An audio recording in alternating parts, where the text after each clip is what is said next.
All right. Welcome, everybody. I'm James Orr, and apparently tonight we're doing arguably the best class of the year, part 3. Upcoming classes. Is there something on here? Nope, you already missed it. See, I told you wouldn't even see it. Oh, James Orr, Real Estate Services, and Brian Williams too. Okay, good. It's on there. That's awesome. Yeah, I know whenever he puts a smiley face in there that he's added it. That's how I know presentations later when I'm teaching. I see a smiley face. I'm like, oh, I guess I didn't write this presentation. Or at least that's there, that slide. That's how I know. Why is the font so small? I don't know. All right, anyway, upcoming classes. So next week, I will not be here. Brian will be doing an Ask Me Anything class. You can ask him anything except stuff related to James. So meet him. That's the only thing we're talking about, actually. Yeah, that's very funny. Maybe that might.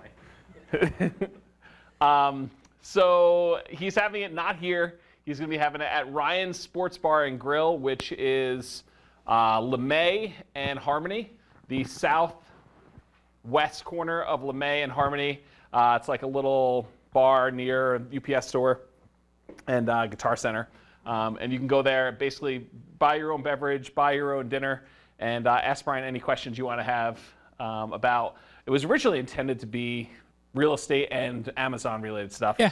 But anything That's you the want point. Yeah. And anything you want to know about James. Nothing you want to know about James. No. We got like a yeah from the back of the room. It's awesome. Yeah. You could do some damage, so let's not do that. So basically, that's going to be Brian next week, October 24th. And then the week after that is All Saints Day. So we will not be here for All Saints Day.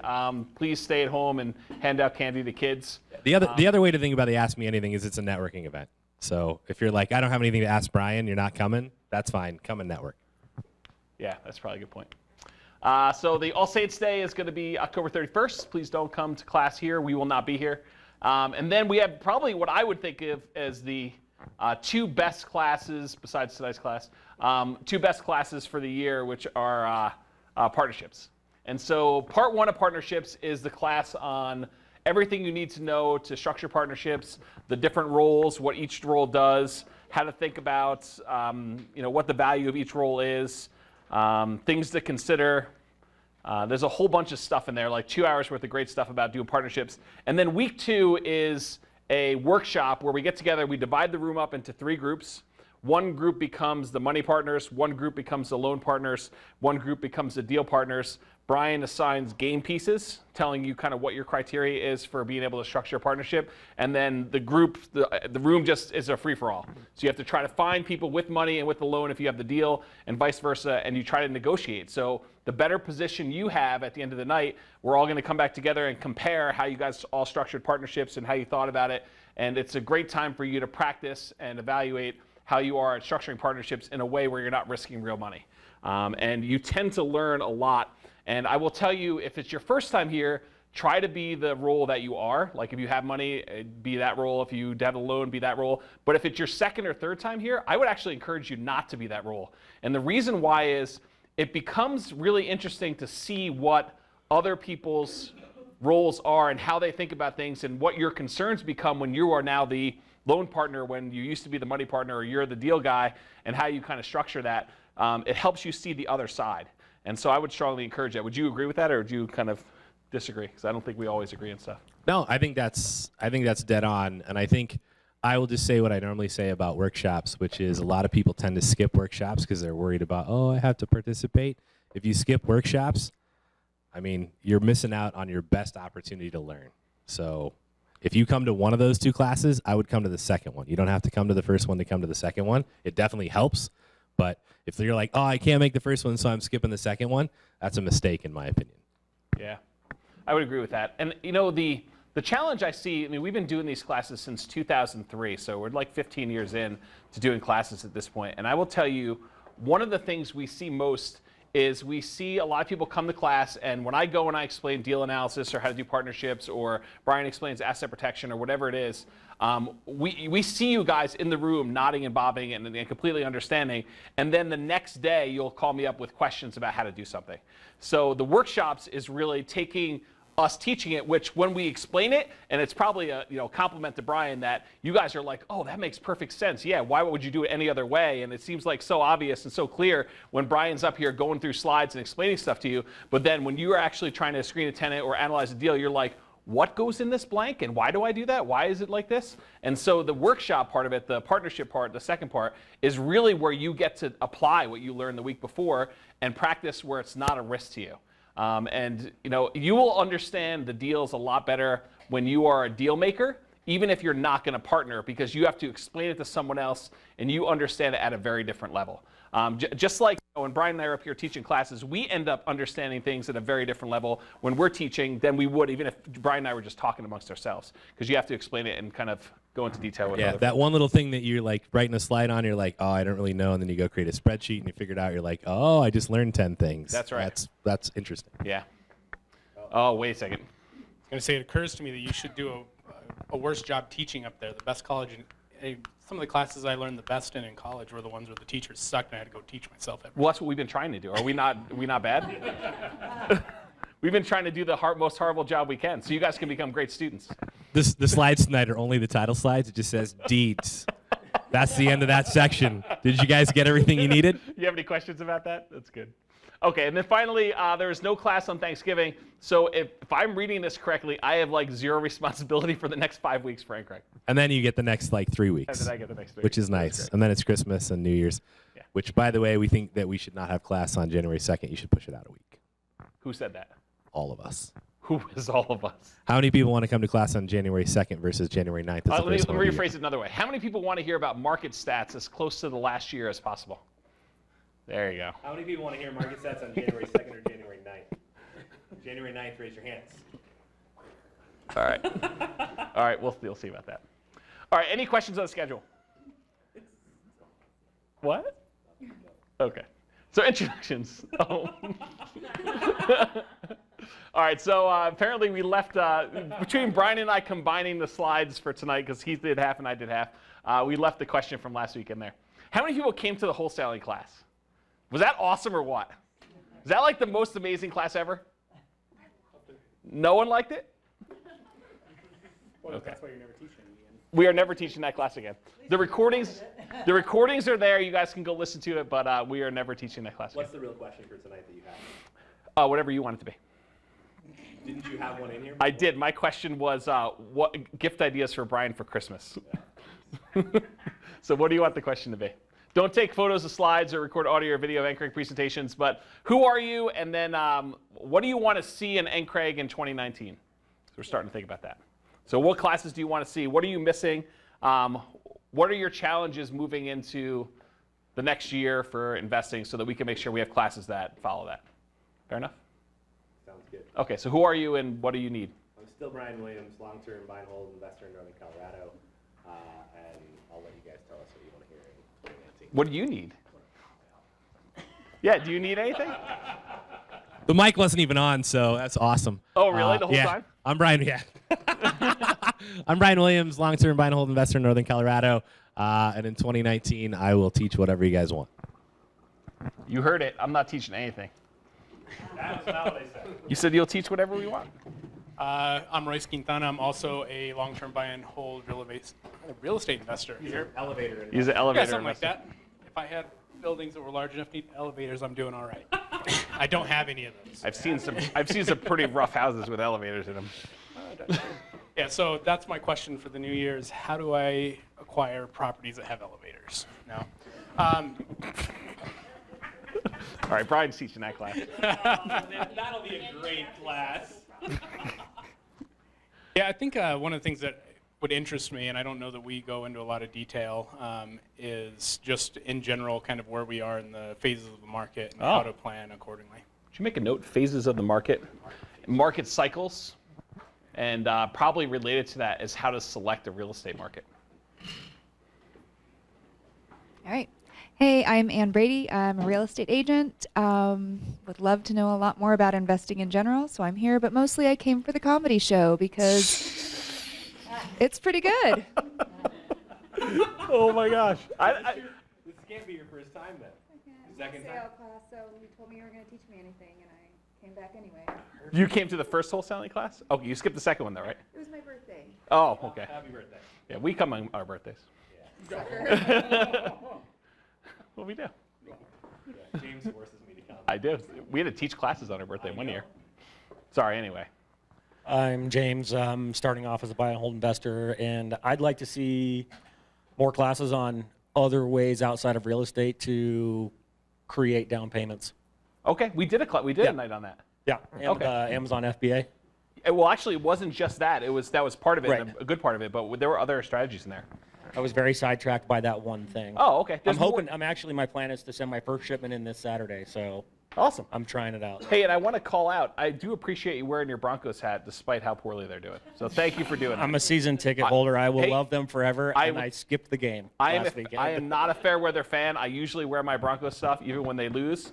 So I totally pound it. Support you for that. Yeah, thanks. Brian switched to Iowa State. Yeah. He's Hi, a fair weather everybody. fan. I'm Donna, and I'm kind of agree with you that I want to know more about the cycles and about Yeah. specifically in Colorado, because I'm fairly new here, and about, Mm-hmm. because at some point, when's the best time to buy, when's the best time to sell, and Yep. tenant also, when's the best time to turn over tenants. Those are all different questions. Yeah. June or end of July. Yeah. The tenant one is pretty easy. It's spring.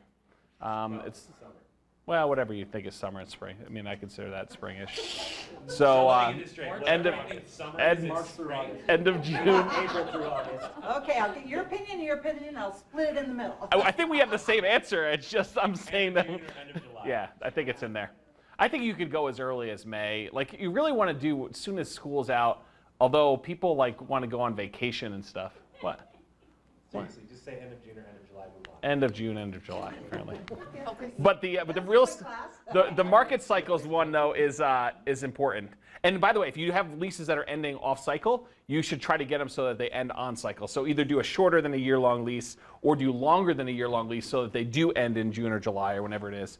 Don't accept that you have to do a year-long lease and have to deal with a second renting around Christmas time because someone moved out around Christmas or something like that. Property management data shows that end of July actually will get you the most revenue. Yeah. So there you go. What that was off mic is property management data says end of July is the peak season for rent prices. Yeah. Awesome. I'm Laura. I just want to learn more about financing and doing fix and flips for right now. I'm just learning more and more. Okay. Is there anything in particular about financing? And did you listen to the financing class we have already? Not yet. Okay, so if you listen to that one and then you have additional questions, let us know if we should do another one. But I think we've hit financing pretty hard a couple times. And so if you have questions after listening to it, definitely let us know. And then your fix and flip ones, I don't think we do a great job with fix and flip. You teach that class, by the way. But I was thinking about that as I said. But don't give him the mic. But he does cover it in good detail. I think the challenge is this market is not the most amazing market for fix and flips, especially what we've seen the last 3 or 4 years with it being as hot as it's been. It's a job to do it. I mean, you got to go out there, you got to find properties, and it's tricky. So, yeah, that's probably why we don't do a good job. Yeah, you know who doesn't do a good job with fix and flips? You. You don't do any of the work. I don't. Fix and flips. This is fair. He's speaking from a place of truth. I do not do any work for fix and flips. I'm a great partner, but you have to know up front that I'm not swinging a hammer and I'm not doing anything. But we established that up front. It wasn't like a known. I'm not a flip expert, so. Yeah, exactly. It's not If you want a resource to just at least get someone who's doing it and being very public with their fix and flips so Mark Ferguson does them and posts content about it. And Yeah. stuff like that. So Yeah, he's got a blog if you want to go check out his blog about that. That's fine. It's fine. It's off mic. I'm Al, Laura's husband. The real estate investing is relatively new to me, so I'm more in the stock and mutual funds and stuff, so this Okay. is all new. Okay, awesome. So you don't need to see anything? Not that I'm aware of. Okay, that sounds good. My name's Bob, and I think I'd like to be better at understanding the market and pricing our apartments, pricing the rent appropriately. Okay. We do cover that in the rental things. It's rent comps, and then kind of putting a stretch on it if you have enough time. ahead of time of doing that. There's not a lot to it. I mean, it's basically just doing your rent comps and then being on the high end of the rent comp cycle and starting early enough that if you need to come down, you can come down after doing a week or so. And Royce is trying to grab the mic to say something too. Well, I was actually going to ask, the way we figure it out is very reactive, and maybe that's the right way. Is there any way to be kind of the trend setter and set your rates? We're gonna have the class before the class. Yeah, I mean, the way we teach it is just, you should be thinking about, like, my property manager is thinking about it in February. That's when I'm talking to them about what are rents going to be for the year, and they've already gone and done the research of what do we think we can get, what were last year's rent, what do we expect the kind of average annual increase to be, and then I'm like, so this is what we're getting in this one now. I want to, if it's a renewal, I'm okay with this, but if it's not a renewal, I want to push for this. So they're trying to get all the renewals locked down, but if they can't get those, they're starting, 3 months in advance, and I'm telling them, put them high, right? So if it would normally get $16.95, I'm like, you should be going for $18.95. If you don't get phone calls after a week, then drop it to $18.50. If you don't get phone calls, drop it to $18.00. If you don't get phone calls, drop it to $17.50. Now you started getting phone calls? Excellent. Let it sit there for a week or two. Didn't get any qualified tenants, drop it another $50. So you've got time to do that, right? And that way you will end up getting, hopefully, the highest quality tenant at the highest rental amount that you can get. But that's the basic strategy to employ, in my opinion. Yeah, it's starting early is really the key to that whole process there, and testing the high end of the market for doing it. Does that help, Bob? Yeah. Okay, awesome. My name's Barbie, and I think I would like to know about emotional support animals. Oh, yeah. Yeah. Or squirrels. Yeah, or squirrels, according to the, was it that JetBlue or United or Southwest? I don't know. Yeah, that's crazy. Hello, I'm Michelle Mills. It's hard to think of a topic that you guys haven't already covered, but... Agreed. I totally agree with you. We were at the point where we're like, we've got it all. Although I have like 20 new classes planned for 2019. This is really for Brian's stuff, so. Because I'm writing like 20 new books in 2019, so I got like a whole bunch of ideas and stuff to write. But you don't have an idea for things we need? Yeah, just like other people have said, I'm excited to see 2019, this year's stats and what the future will be, kind of thing, but yeah, not specific awesome. topics. So. Thank you. Hi, I'm Austin.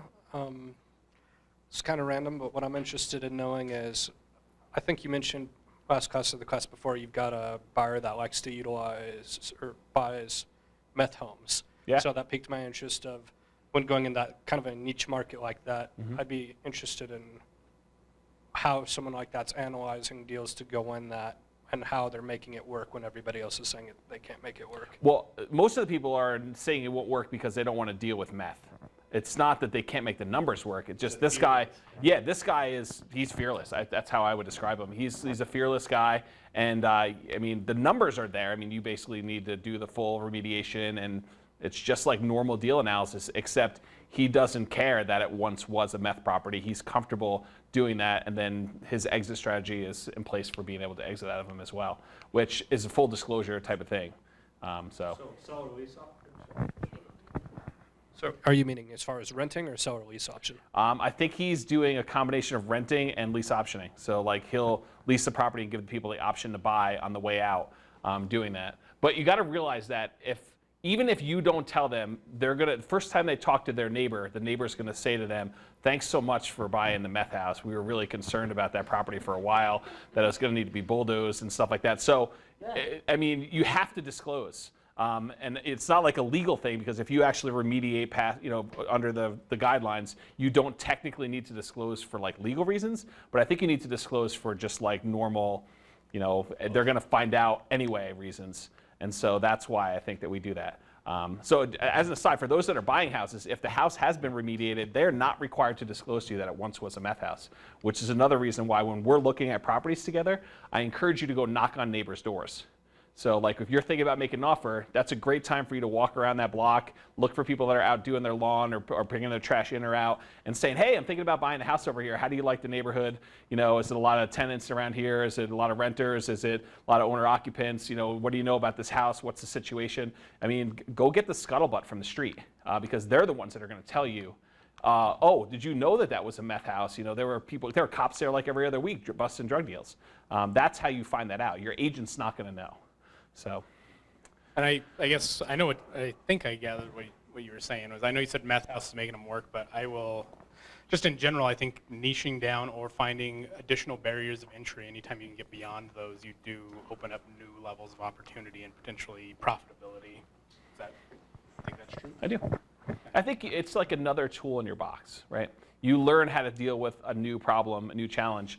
I was thinking about this. We should probably talk about this off mic. But I was thinking about this. Recently, we had some problems with a couple purchases, and I was sort of thinking about it in the context of, you know, if I'm walking down the street and my shoe gets untied, I don't like get all worked up because I know that's a solvable problem. It's just not worth getting kind of worked up. And I think that it works up in layers. Like you get to the point where the problem isn't a problem anymore. You know, once you get a certain number of rentals, you're like, oh, it's vacant. Okay, just fill it. I mean, deal with it. You need a repair. Just go ahead and deal with that. And I think the same thing can happen if we become mature enough and sophisticated enough as investors that even if you have problems during the buying process or the selling process where it's like a tiny bump in the road. It's not like this massive ditch or speed bump or something like that. It's just like, oh, okay, so we got an inspection objection. We'll just work past that or whatever it is. So I don't know why I was telling that story, but it probably was related to what you just said. You can learn to solve bigger problems. Oh, that's what I was saying. You can learn to solve bigger problems. Yeah, so I'll add to his question and see, are there Like other niches? What are common barriers of entry or issues that are seen with properties that most investors shy away from that may be opportunities? Okay, like big niches? Yeah. That sounds like a great class for Royce to teach. Oh, there you go. Yeah, Royce is due to teach a class, actually. We got to figure out what it is. 2019 red card revoked without teaching. I agree, actually. What is this like? Your red name tag, you have red name tag privileges, but you actually have never taught a class. What is up with that? Tammy? He nice. I want to see Tammy. Oh, man. I'm Tammy, and I'm just scribing down what people want. So You don't want to see anything? Well, if something comes to me, I will write it down on my Actually, list. one of the topics Brian's teaching tonight you've wanted to see. That's true, yeah. The investing inside or outside of your IRA. So I won't write it down, though, because Brian's teaching There it. you go. It's already done. So. Your wish is our Woo. command. Hi, I'm Denise Malal, long-term buy and hold in Northern Colorado. And I know you've covered it extensively, deal analysis. I'm often unconfident in my analysis. Yeah. Even if I play with the numbers. So That's Yeah. a different class. James and I have talked about this. It's the having the confidence to invest when the numbers are correct. So Yeah. think about I'm not always sure that I'm looking at the right numbers, and even if I play with them, and That could possibly be a practice thing of just yeah, repetitions and doing I know that. there's that. So there's that part of it, but there's also another sub part of this class, which is even when you know your numbers are correct or you're fairly confident numbers are correct, is having the confidence to invest in a frothy market, one could argue, right? That, you know, the market's been going up and up and up, and there's talk of some type of correction or decline or something like that. How do you have the confidence to continue to invest in a frothy market? So we've talked about that class, and I think Brian should teach it because I think Brian is a, you know, big cojones type of confident decision-making type of guy. Much more than I am, I would actually argue. Which, you know, actually, I would take that back. In some things, he's like that. In other things, I think that I am a little bit more confident in things. I don't think I'm hesitant, Okay. just not always confident in the numbers. All right, two different classes. It's a workshop class where we're practicing more deal analysis in real time. Or people make their own spreadsheet. That would bring confidence. We've done that one. Wow, Tammy said no. In case you don't know, Tammy wears the pants in our family. My name is Nick Augustine. Something that I really enjoy seeing are the interviews. Oh. So can maybe get another couple of those. I know you guys have all kind of gone. Yeah, we could do hot seats. Do you want Yeah. I don't know what it is, but yeah, sign me up. Oh, there you go. He wants to be interviewed. We have extra time tonight. No, there's not going to be extra time tonight. That makes it a really hot seat. You didn't even have No I'm prep, totally no nervousness. okay with that. Dressed up, ready to go. Yeah, you're like ready. All right. Yeah, we'll do some hot seats. I'm going to put out hot seats. Hi, I'm Kelly, and I'm new to investing, and I still don't know what I don't know. Yep. I know I want to get my first house. So I'm sure it's on your website. I'm sure you've already taught a class on that. On how to buy your first house? Mm-hmm. Do we have a first house class? How to get your first deal done. Yeah, there's a really good class. Basically, the way I describe this one is Brian tries to teach every NCREG class in 1 2-hour class. It's awesome. And there was like It one. only takes 2 hours. Yeah, it takes more than 2 hours. There's one bullet point that he like covered, and I was gonna teach the next night. I was teaching a 2-hour class on that one bullet point. It's like the summary of our year. It is. It's a summary of the year. But that's a really good overview class, and it goes into a lot of detail, and then you kind of get a big picture to hang things on. I have this kind of mental framework when I think about stuff. It's like a tree structure, and you have these big branches that you get to start hanging more detail on as you kind of learn about things, and you kind of need to know what the big picture tree looks like so that you can go start building out the branches. And that's a good class to build your tree. Yeah. Yeah, so That's the one I'd start with. Go look it up on the podcast or the video. what's it called again? How to get your first deal done, I think is what it's called. Yeah. And for those that don't know, there's like a page on my website that has all 130 classes or something like that, and they're all on the podcast too. So if you want to see the videos with the slides, they're on the website. All except for like, I don't know, 3 or 4 or 5 classes, which are client only. But everything else is posted. It's like 130 plus classes are posted. So yeah, awesome, thanks. My name is Brett. I just moved to Fort Collins 2 weeks ago. Welcome. Thank you. Hi. From where? Massachusetts. Okay. Yes. Is that still a state? Still is, yeah. Yeah. I'm interested in learning what people are investing in out here. And then I'm also going to be taking my real estate licensing class here. So if anyone has any online course recommendations, I will take them. Other than that, that's it. Awesome. Cool. Welcome. Thanks. Thank you. Hello, Gordon Etherton Jr., broker, real estate investor for the last 9 years. And I like creative solutions to really weird and crazy problems. That's what I like to see, and that's what I like to know about. Like that's a class you want to see? Yes, because I don't think there's enough creativity for investors and people like myself to go out and make something happen when things aren't happening. Like, give me an example of something creative. Like, what are you talking about? So taking investor money into a partnership, and then something falls out and you're kind of in the middle of everything and making sure that it sticks together. I've done one where we actually brought in 1031 money at the very last minute from a crazy source that ended up working really well. But that's like a one-off solution. I mean, it's hard sure, to but teach a just class to around that. think on your feet and be able to adapt to whatever is thrown your way. Okay. All right. I'll try to think of how I could do a class on that. I'm not sure I have a lot of ideas, but hi. Hi, my name is Luca, and I guess I'm interested in understanding the market, how resilient the Northern Colorado market is. For example, how affected by oil and gas industry might be, Yeah. or why are people moving to the area, which they are still moving. So we usually see that class midway through January, February-ish, I guess March, because we have a class on market stats where I cover a lot of the numbers. But Brian tends to go bring back the more demographic kind of, I don't know, market condition data, and then he kind of supplements the market stats class that I do. And if you haven't, those are recorded. So Those are recorded, so you can watch last year's. Yeah, 2016 and 2017 are both recorded. And I don't know. Good information. Yeah, so there's like a market stats class, and then there's also a class like a couple weeks later or a month later. Precursor to another class. Yeah. You have to find it. Yeah, you'll have to kind of go through and find it. It's going to be a class that Brian teaches because I don't do those. And it's probably going to be March-ish. But you can go listen to that, at least for last year, and get an idea of like why people are coming in. I will tell you, historically, our market has been extremely resilient, not necessarily to oil and natural gas issues because we had some stuff going on in Weld County. I think part of it was oil and natural gas related. But Weld County has been, really specifically, has been doing a lot to try to prevent significant declines if the oil and gas industry pulls out. They're trying to diversify really hard, and they're encouraging that. And I think they're doing a good job. But who knows what the real impact is going to be. And historically, when real estate markets, oil and gas has kind of left the area, they have seen pretty devastating conditions to what has happened there. So basically, Karen, if you wouldn't mind checking in, thank you. So yeah, it's kind of like the condition of the marketplace is who knows, but yeah, it's one of those things. Yeah. Oh, hello. Hi.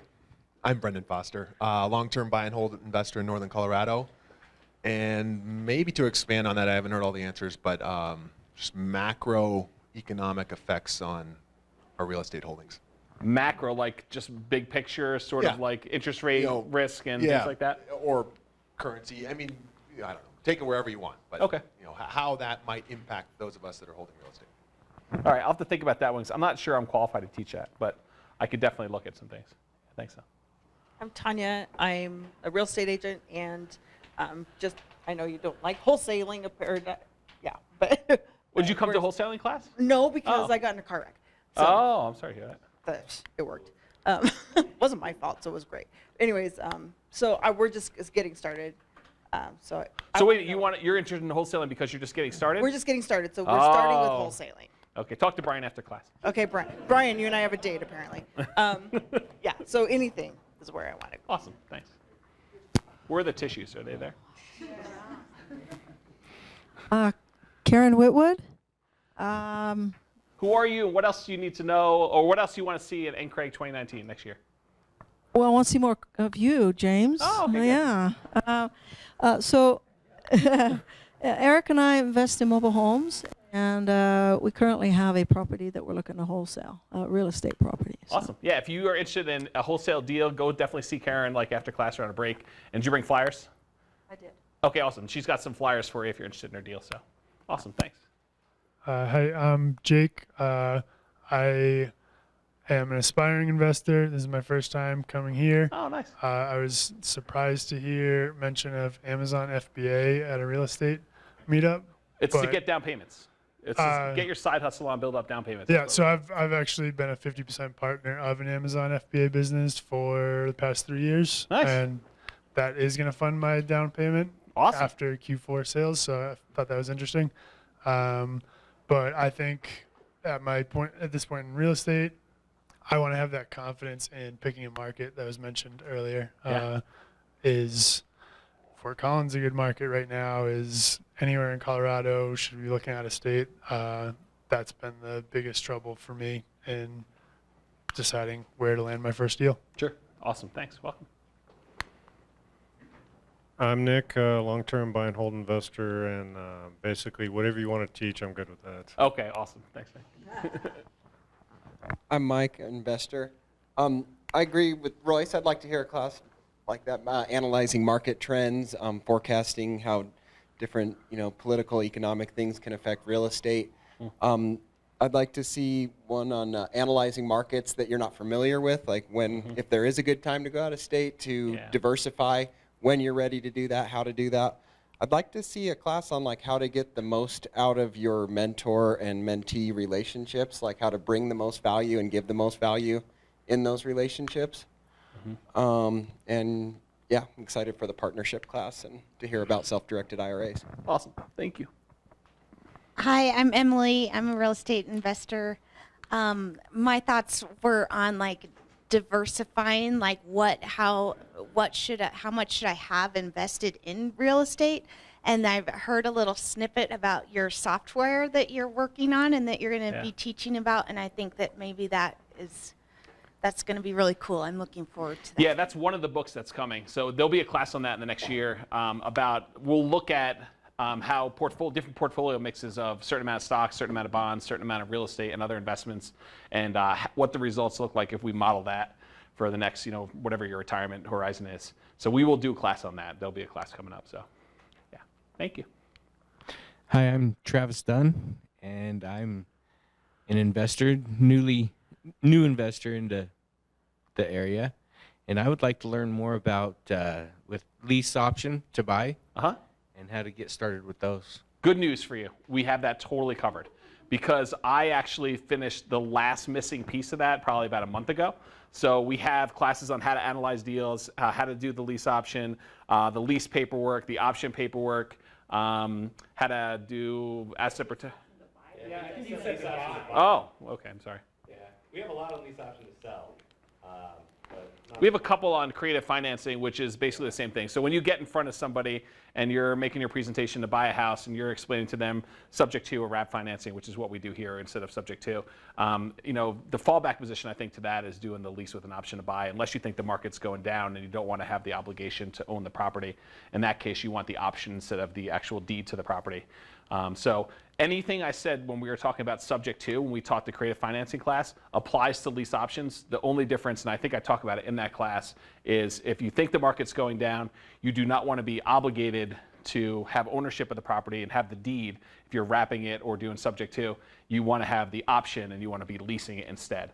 And so there's classes on that, just not a ton, because this market is hard to find those creative deals, as we discussed during the wholesaling class. So. What's the book that talks about doing sandwich lease options? That's the Wendy Patton book, How to Do Subject To and Lease Option Deals. That's a good overview book, but it's hard to do the marketing in our market. When the market's so hot and sellers have lots of options about how they can sell their properties, they can put it on the MLS and get above asking price within a week. It is definitely tricky to find more creative deals. They can be found, it's just there's a lot fewer of them while the market is as hot as it is. It's by Wendy Patton, Patton, and it's called something like How to Do Lease Option and Subject To Deals. And she talks about doing sandwich lease options or acquiring properties subject to, which here in Colorado we do wraps instead of buying subject to, because the division of whoever it is says we should wrap it instead of do it subject to. But that's the book I'd recommend for a good overview. But the marketing part of it we cover, and it's just tricky in this market right now. It may change. So 6 months from now, it would be a very different market. We could totally do a lot of those. Yeah. Thanks. You're welcome. I'm Melissa. I'm Travis's wife. We are new investors in Colorado. I think what I want to know this week is completely different than what I wanted to know last week, because I just go find all the information. And so I'm just excited to see what I don't know next year and what I haven't already figured out. Sure, that makes sense. What you have to teach. That's awesome. Thanks. Welcome. Appreciate it. We miss anybody? All right, cool. So podcasts, for those that don't know, there's like 130 2-hour class recordings. If Brian teaches, it's closer to 3 hours. If I teach, it's closer to 60 minutes. But there's like 130, well, it's true, 130 of those up on the podcast. Holly will send you the email if you have not been getting them for links to those things as well, or go to podcast.ncraig.com. So now we're doing arguably the best class of the year, part 3. Apparently it's with me and Brian. And someone's doing transition. So You had those in there. Oh, I thought they were you. Nope, I didn't change yours. Okay. So I'm just going to have a brief discussion, and I tried to intentionally, just so everyone knows, this is how it's set up. So we're tonight, basically, the idea of arguably the best class of the year is they are topics that are relatively important topics, but they're too small to teach their own 2-hour class on. So instead of doing a 2-hour class, Brian and I decided we're going to take 2 topics each. Mine are really, really short. Brian's are like 3 hours each. And I'm going to kind of go over just these small little tidbits of topics that are kind of like piecemeal things. And so it's arguably the best class of the year because it's kind of like a little hodgepodge of different classes. So I will do 2. I'll do 1, switch off to Brian. Brian will teach 1. Then I'll come back, I'll teach another one. And then Brian will end the night and go till 9 o'clock. So 3 ways to measure returns is what the first kind of one is. And really, I intended to teach this first because I intended to teach internal rate of return. And I ended up having to come back and give you a bigger picture because I wasn't willing to go into the math to calculate internal rate of return, which is basically guess and check. So I'm going to talk about the differences between the 3 primary metrics you can use for deal analysis. How many people came to a deal analysis class with me or Brian? Who has not come to a deal analysis class with me or Brian? Wow. Okay. Yeah, this is problematic. Okay, so I will tell you this. If you come to a deal analysis class with Brian or I, we give you Brian's spreadsheet. So Brian was kind enough to build what is arguably the best spreadsheet for doing deal analysis I've ever seen. And we decided to, rather than have everyone have their own spreadsheet and do this, Brian was very, very kind to basically donate the spreadsheet to NCraig so that everyone doing deal analysis can use the same one. That way, if you want to have Brian look over your deal, you can send him all the numbers entered in on his spreadsheet. He can then look at it because he's super, super familiar with it. We teach everyone the same stuff from it. He can look at it and say, oh, this is what you're doing. You should tweak these 2 numbers. And then when you do it, basically, this is not a deal or this is a deal based on what I'm seeing. And he can kind of give you some input on that. One of the interesting things that comes up when Brian teaches his class, though, or I teach a class on deal analysis, which we teach very similarly, I think, deal analysis. Deal analysis is not that far apart for us. There's other things that are different, but deal analysis, I think we're pretty similar. But one of the things that comes up on deal analysis is we really look at one metric more than any other. And if you disagree with me, tell me. But the metric we tend to look at for deal analysis is cash-on-cash return on investment. And the reason why we look at cash-on-cash, and cash-on-cash is really, so cash-on-cash is the return you're getting on the money that you needed in order to invest in the deal, and it does take into account the financing. And it's important for us to differentiate that, because I think a lot of people, if you go to other investor groups, you see stuff online, a lot of other people talk about cap rate. How many people have heard people talk about cap rate for doing deal analysis? Okay, let's do a really informal poll. How many people think they want to analyze deals and look at cap rate? Raise your hands really high. One wants to do cap rate. Anyone else want to do cap rate too?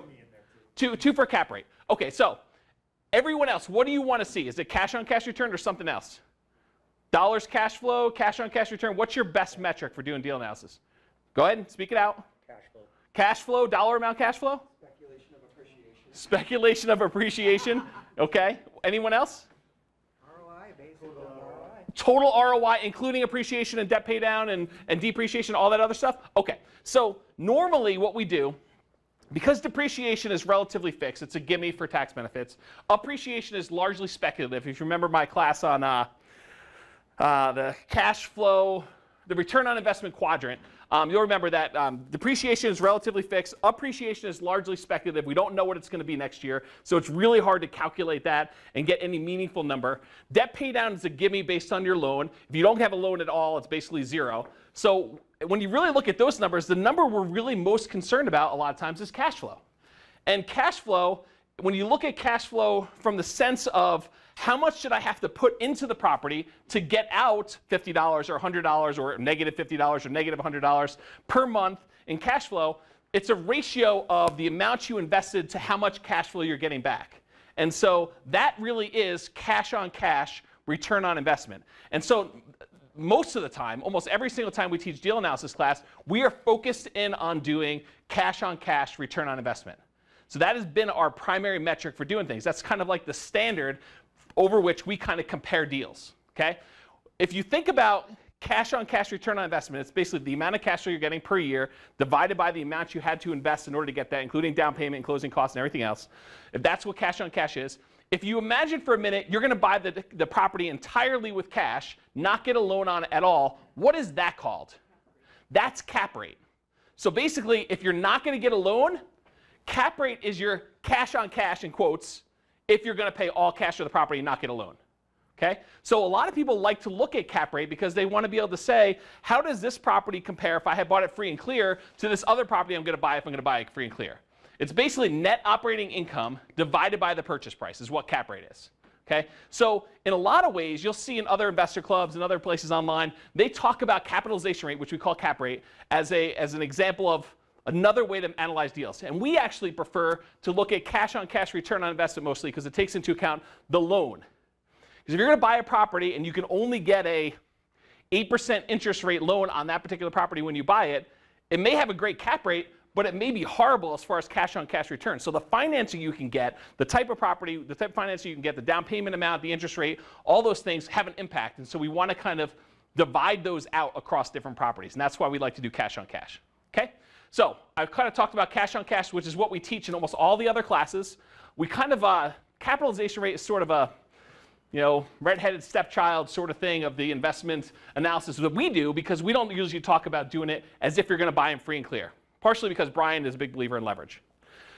The other one, though, is really interesting. It's called the internal rate of return. And what internal rate of return does for you, it allows you to analyze deals over a period of time when they're not consistent. So if you were going to buy a property and the first year you bought a property, you put in a big down payment, and some closing costs, and you had negative cash flow, let's say there was a lot of work that needed to be done on the property, or there was a lot of vacancy in the property, and you had a pretty negative cash flow in year one, but year two it looked really positive, year three it looked really positive, and then you sold it and you made a profit, how do you look at the overall return of that? Cash-on-cash return doesn't do a great job of modeling that. Neither does capitalization rate. But internal rate of return actually does, because it allows you to take into account cash flow at different periods of time over an investment, including the initial amount you put in, any cash flow for each of the years or periods that you're doing, and then the big chunk you get when you sell it. So it is a way to look at your return over a period of time with irregular cash flows. Does that make sense? Yes. Question, Mike. Where's the mic? Brian?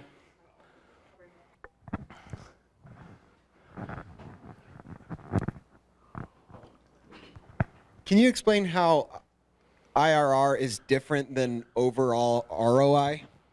Yes, I can explain that. I'm not going to go into a ton of detail, but I will explain it a little bit in a moment when I get to the formula, okay? So there are other ways to measure. We're not covering well, but those are the three that we're going to cover. So to quickly run through. Cash on cash return investment. It's what we primarily focus on at NCRAG. It's the return of what you invested in the deal, taking into account all the income expenses and your financing. So cash on cash is equal to the annual dollar income divided by the total dollar amount invested. That's the formula that we use. It's on Brian's spreadsheet right here in case you want to see it.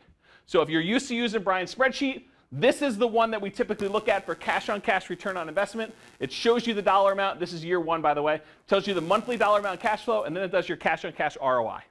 That's where it is on the spreadsheet. Any questions on it? And everyone knows you get access to the spreadsheet, right? It's free. Everyone knows that? Okay.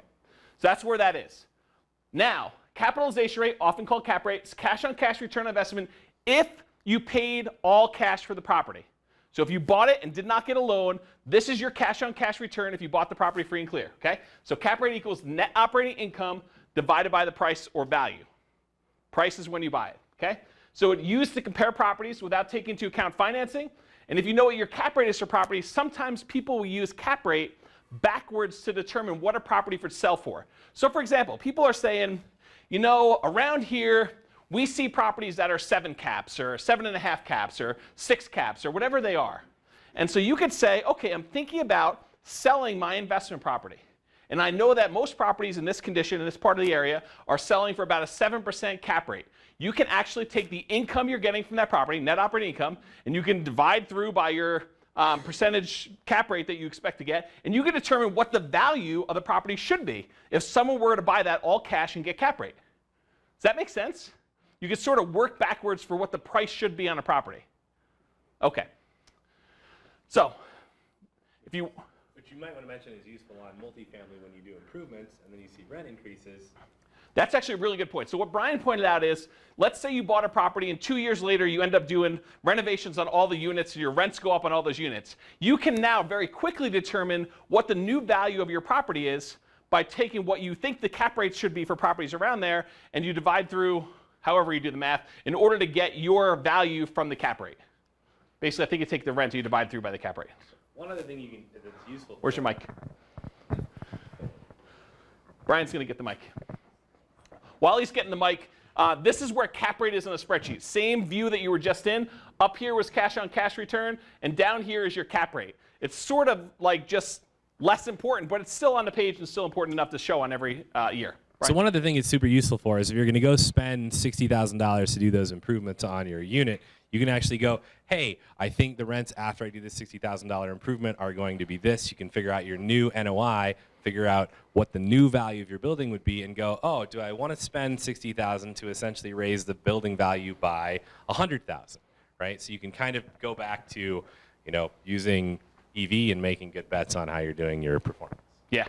So you can use it to evaluate some different things. Okay, so that's where it is. So internal rate of return takes into account your initial investment, the cash flow for each period, the profit from the sale, and the time period over which you either gain or lose money. And you can do it with an Excel function. So if you're using Excel and you're trying to do this on your own, you're not using Brian's spreadsheet, which it does it automatically for you, you can actually use the Excel function for internal rate of return. It asks you for like the range of sales that you're doing, and it will calculate it for you. If you're doing it by hand, it is actually guess and check. So you plug in a rate for it, and I'll show you the equation here in a second. You see if that works. If it's too high, you actually change the number and you try a different number, and you can kind of use that method to get there. So mathematically, it's guess and check to solve it. For actually doing your spreadsheet, there's a function on there, and Brian has it programmed into his calculator for you. This is the function for internal rate of return. Okay? And I'm not going to cover it, but it's basically where net present value equals 0 over a certain time period, you know, the first month through whatever time period you're doing, and you do the, I think this is the amount of cash flow you're getting, 1 plus the rate over time minus your initial investment, equals 0. And you could repeat this for however many number of cash flow periods you have. Okay?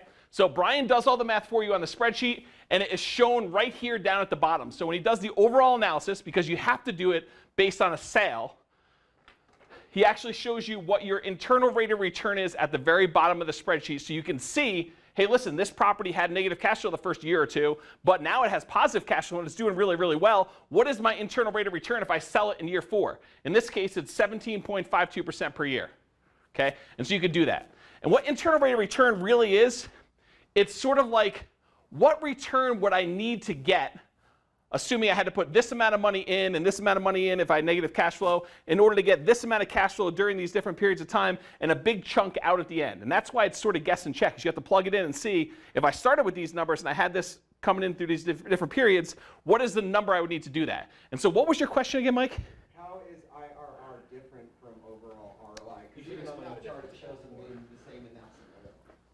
Yeah, so Brian, why don't you grab the mic so you can explain. So you built your spreadsheet, you know your differences between these, but basically Brian will tell you, like, there's 4 different ones on here. It's ROI, annualized ROI, compound ROI, and then IRR. Yeah, so ROI is essentially just straight return on investment. Everything you've put in, and it's not at all divided by how many years, right? That's why this number is huge. In year 30, you have 1,348% return, right? Which makes sense. Hey, I put in $60,000 and I've profited, you know, 633,000 or whatever. I don't know how much you put on this particular deal because this isn't my deal sheet. I just pulled one randomly. He pulled a random one. So I don't know what the income was, but basically your total profit was 633,000, so you must have put, I don't know, probably 20% down. Yeah, 20% down.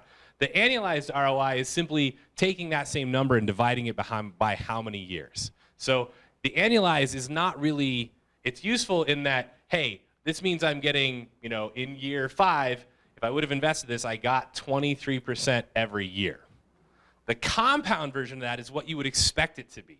Like if you invest your money in a bank, you're basically compounding your interest, which is why this goes down, right? Because you really are, hey, I stuck a bunch of money in and I got 9.3% and it compounded and compounded and compounded and compounded, which is why in year 1, it's the same as annualized, right? Because it's just 1 year. But you can see the separation start to happen. It's compounding. You need a lower interest rate if you're taking into account the effects of compounding interest. Does that make sense? I'm starting because I'll have to go back and listen to it and play a spreadsheet, but yeah, I'm starting to. And then IRR is basically, there's a whole bunch of hidden rows where I calculate basically, here's all the money coming in and going out during each year, and then we calculate the IRR with the formula. I'm not doing guess and check. So no, it's Excel, because you're doing Excel. Yes. Excel has a formula. He's not doing guess and check. I'm not here. Yeah, I'm not. I didn't write any code. Excel's doing that for you. Yeah. So when I look at this, right, part of me looks at this and goes, hey, annualized ROI, I want to be getting in the 30% range. I mean, anything above that's fine. James and I have different numbers on this and in what year, but I'm looking usually in year 20 going, am I in the 30% or higher range? Then that's a deal that's interesting. I don't usually look at the compound because it doesn't really matter to me. And I don't really, honestly, I don't look at IRR either. I put it in here because some people care about it, but I don't think I've ever looked at it and gone, oh, I'm going to make a decision on whether to buy this property or not based on IRR. So here's an interesting poll. How many people here use IRR? They like that, to see that as their metric for analyzing deals. Yeah, there's only like 2 people I know that use IRR. And so that's why it's an unusual one, but you'll see it come up occasionally. So I think that's all I had. Brian's turn to present at this point. So that's the first of the 4 presentations. Oh, no.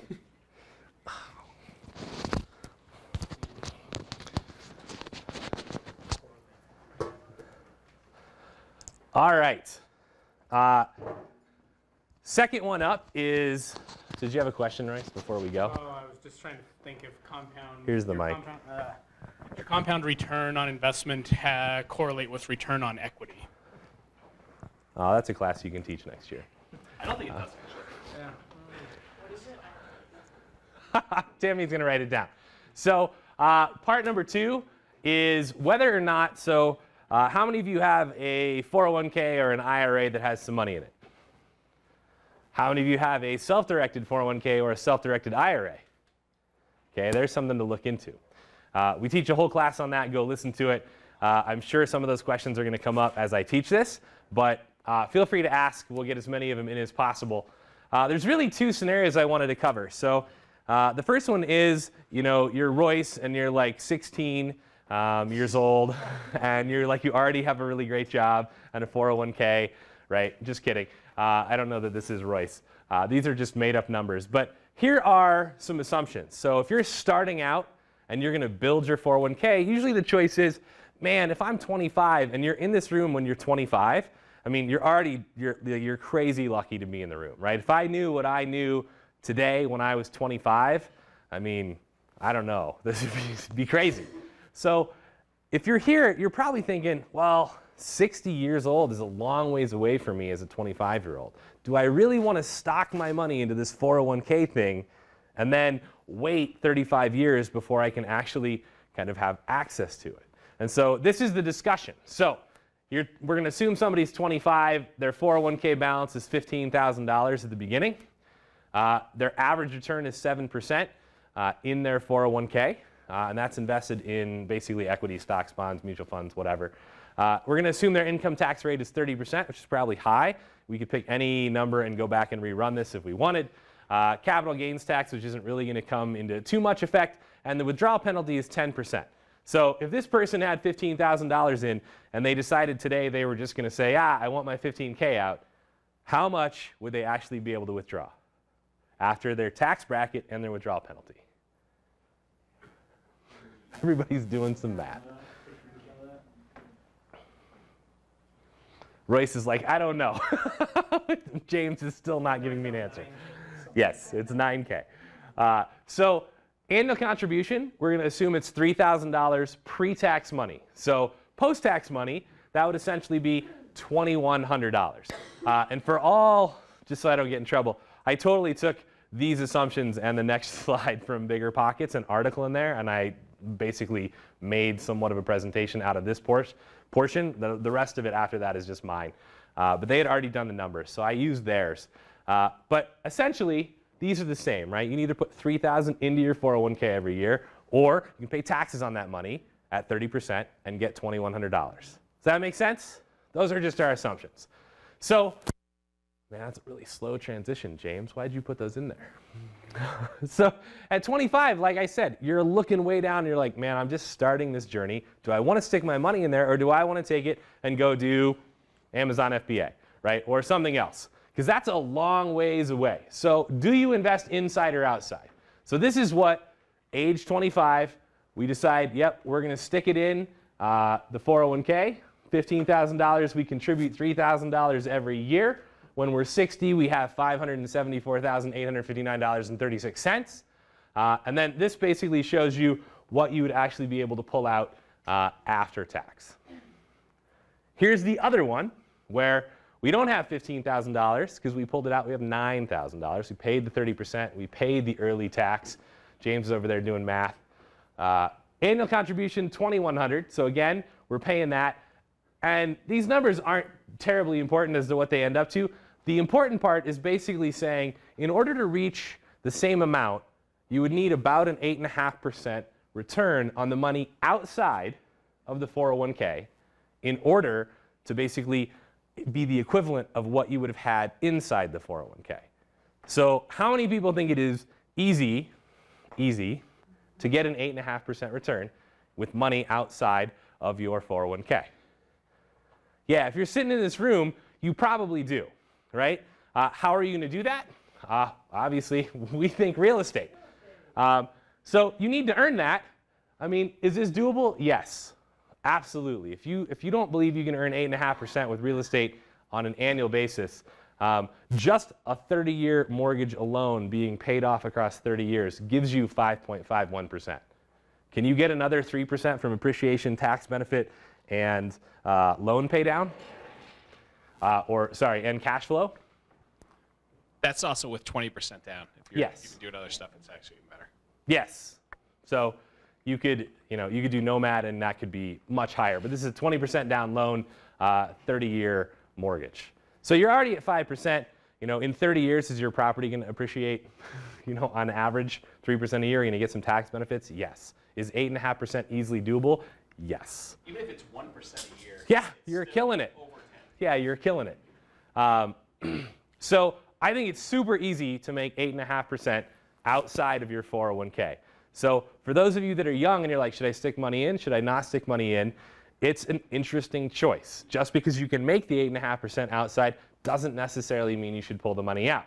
If you are going to liquidate that, right? Let's say you put some money in and you're like, yeah, I think I'm going to liquidate it. You're going to lose 40% if you're in the 30% tax bracket. You're going to lose a big chunk of your money, right? Which you might be like, well, that's fine because you just said I can only have to earn 8.5%. However, there are some repercussions to that, right? Lenders are going to consider your 401k or your IRA part of your reserves. So if you suddenly go from having $100,000 to $60,000, you've lost 40% of your reserves. And then, of course, what are you going to do with that $60,000? You're going to spend it on a down payment. Guess how much reserves you have now? Not very much, right? So your reserves may end up looking a lot thinner by pulling this money out and using it for down payment. Do you have any questions on my fun math there? No, that wasn't mine? I was going to switch over and remove it as a transition. Oh. But keep going. I'll try to find this spot. Yeah, it's fine. You don't need to remove them. So what could you do instead that might be a better solution, right? You might choose to use a self-directed 401k. So normally your 401k is, offered by your workplace. You can invest in some stocks. Sometimes it's like you can buy these 11 stocks and this one mutual fund. Sometimes it's you can buy anything you want, but you can't go to your workplace and be like, yeah, I'm going to buy a house, right? You would need to actually transfer your 401k because they're not going to make any money if you buy a house. And they're in the business to make money. So if you go create yourself a self-directed 401k, which if you're going to choose between the two, my personal opinion is that a self-directed 401k is better. You can listen to the whole class that we did, this 2-hour class on why I think that.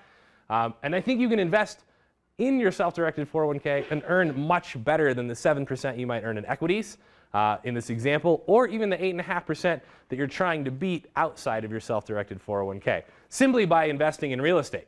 So you can get the best of both worlds. The downside is you can't touch the cash flow.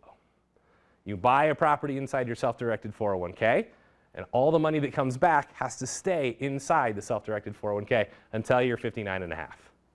So that is the downside. If you're like, hey, I really want the cash flow, you might be better off making the choice to liquidate your 401k and buy outside so that you can have that cash flow. But you've also got the other downsides of thinning your reserves.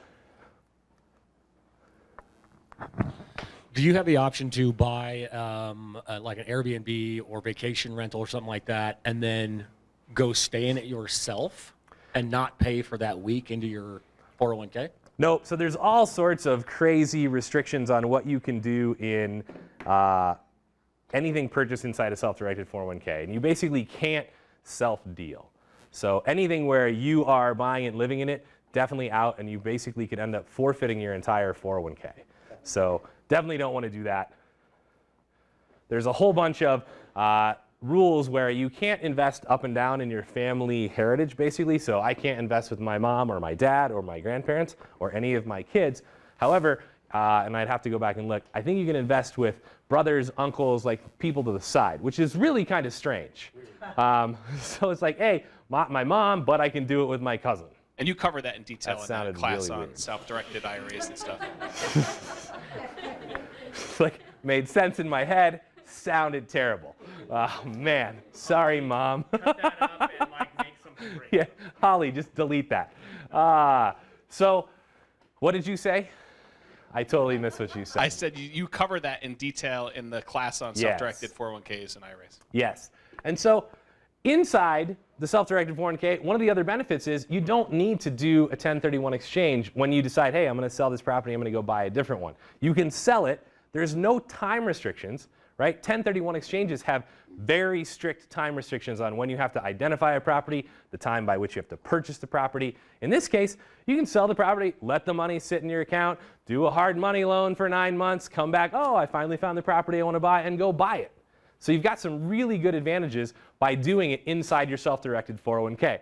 Again, you can't see the cash flow until you're 59.5, but that's okay. Austin, do you have a question?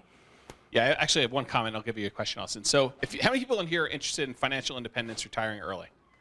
And this is the challenge, is that if you're waiting for cash flow from this stuff during that period, then it becomes extremely problematic if you're trying to use this for part of your fire plan. So That's actually what I wanted to get across. But can't you do it with a partnership deal? So like if I funnel it to you, you're managing it, getting cash flow, send some of the cash flow back as kind of a return? You cannot get any cash flow.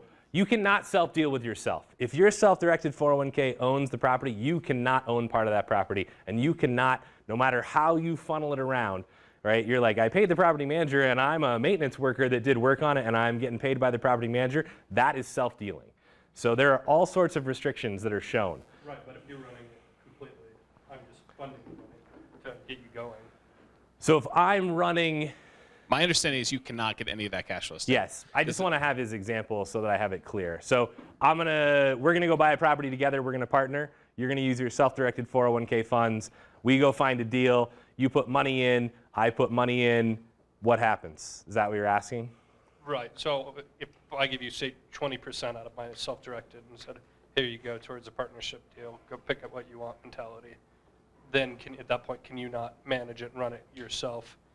You can manage. Are you saying me or Right, you? you run it. I can do whatever because I'm not your self-directed 401k, right? So you can actually manage your own property. You can't swing a hammer. You can't change a light bulb, but you can actually manage and do leasing. There's these weird, like, kind of gray, like, this is okay, but you can't swing a hammer, can't change the light bulbs out. Nope, got to call somebody to do that. Oh, you want to lease the property? That's okay. And none of the cash flow from that can go to you personally. It has to go all back into your Always self-directed, back to your whatever it is. self-directed 401k because that is the member of the partnership. It is a totally different entity than you. Now, you could use the money as like your cash reserves, and if you really needed to access it, you could pay the fine to liquidate it and use that money to do that. Yeah, But and there's you- another option for that as well, which I'm going to cover.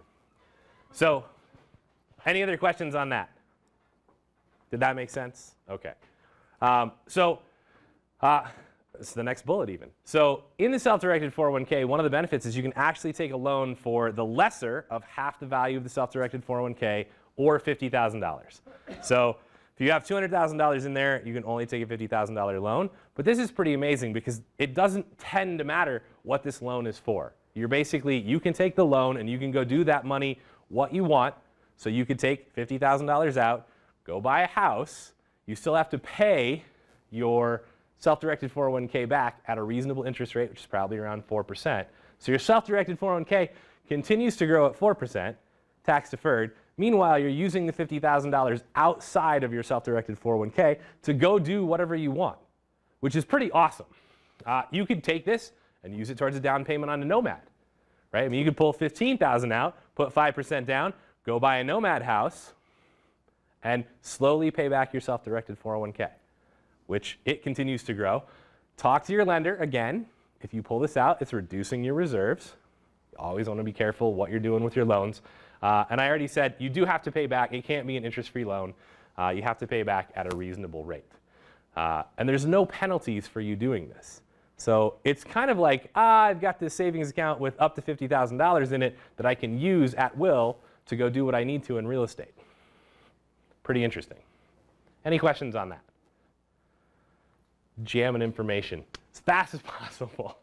So the other one is more the point that is more interesting to me, and I've been through this discussion multiple times, which is you're 40, right? And you've got an SD 401k balance of $325,000. Do you liquidate this to go buy stuff outside to get the cash flow? And what's the difference? What could you actually do? So the liquidated balance of this, given the same tax bracket and the penalty, is $195,000, which seems kind of crazy, right? Inside I've got $325,000, but outside I only have $195,000. Why would you ever liquidate this? Well, there's some interesting reasons. We already covered those. We're going to assume we're buying $300,000 homes as rentals, just in this example. So inside your self-directed 401k, if you're just getting a loan, your self-directed 401k is going to have to put 35% down. So it's not 20% down. If it's 20% down, this would be a really easy calculation because you'd be like, well, 325 is more than 195, so 325 wins. But in this case, in order to buy the same number of houses, you have to put more down. So in this case, you can buy 3 houses and have 10K left. The problem with this is 10K enough reserves for 3 houses? Maybe normally outside if you have other backup stuff like, I've got savings and personal funds. But the problem is inside your self-directed 401k, you can't just be like, oh, I'm out of funds, I'm going to stick more money in. That doesn't work that way. It's a violation. So you have to make sure that your self-directed 401k always has enough funds in order to be able to fund it. James. I want to make one more comment. So that 35% is the minimum. Yeah. And actually, I talked to First Bank recently, who does these sort of like loans to self-directed IRAs and stuff. And they told me that sometimes they're asking people to put more so that the cash flow on it is able to support the loan with enough buffer. Yep. And again, this is going to reduce your leverage, which reduces basically the multiple that you're getting off of appreciation. It reduces your loan pay down, right? The benefit you're getting from that because you've borrowed less. So there's some downsides to that. You do get higher cash flow. In this case, I ran the numbers. It's $304 a month. But again, you can't touch it until you're older. REI outside, so we take this and we put 20% down payment. It's only $60K. So guess what? We can buy 3 houses because we only have $195,000. We have $15K left over. So you're like, well, it seems like it's almost the same. And it kind of is with a few differences, right? Reserve money here can be added from anywhere, right? You could take a $50,000 loan from your self-directed 401k to boost your reserves for this. You could use personal savings to boost your reserves for this. Your leverage is definitely higher. So when appreciation goes up 3% and you put 20% down, what are you really seeing in terms of appreciation, percentage-wise? It's a multiple of 5, right? 15%. Does that make sense? Super important concept, right? If you paid cash and your property went 3% up in value, you would see a 3% return. If you've only put $60,000 down, right, on a $300,000 house, what's 3%? 9 grand, right? So it goes up 9 grand, but if you only put $60,000 down, 9 grand is 15%. Does that make sense? Super important to understand the concept of leverage. So your cash flow is much lower. It's only $62 a month, but you can touch it. You can go to your mailbox and, hey, I got $62 this month. And you can still defer your taxes by doing 1031 exchanges. You still have to fall within all the restrictions that we've already talked about, timing and deadlines, but it's still doable. So which one looks better? How many of you guys think leave it inside is better? How many of you think take it out is better? How many of you just didn't answer my question? Yeah. Majority wins. I'm not done. There's depreciation too. I don't know if you're covering that. Yeah, I'm not going to cover it. Okay, so the other benefit that he's not going to cover is that inside the 401k or IRA, whatever you're doing there, you do not get depreciation benefit. Outside of it, you do, which is actually additional cash flow, and it can be pretty significant. Yes, and I did not cover that. So in both cases, your real estate empire here is worth $1.625 million in 20 years, right? Maybe I did 30 and that's a typo because that would not be quite correct. So is there a better option? And I think there is, and it's one I presented before. If you took someone as a loan partner and used your self-directed 401k money with a loan partner, so I've got a self-directed 401k, I say, James, do you want to sign on some loans? He's not in my self-directed 401k. He's not my dad or my kid. So we're good there from the self-directed 401k perspective. He says, sure, I'll do that. So I say, great. How many can we buy with 20% down with that $325,000 we have in there? Many more, right? Now we can buy 5 houses. We still have $25K left over. This starts to look much more entertaining.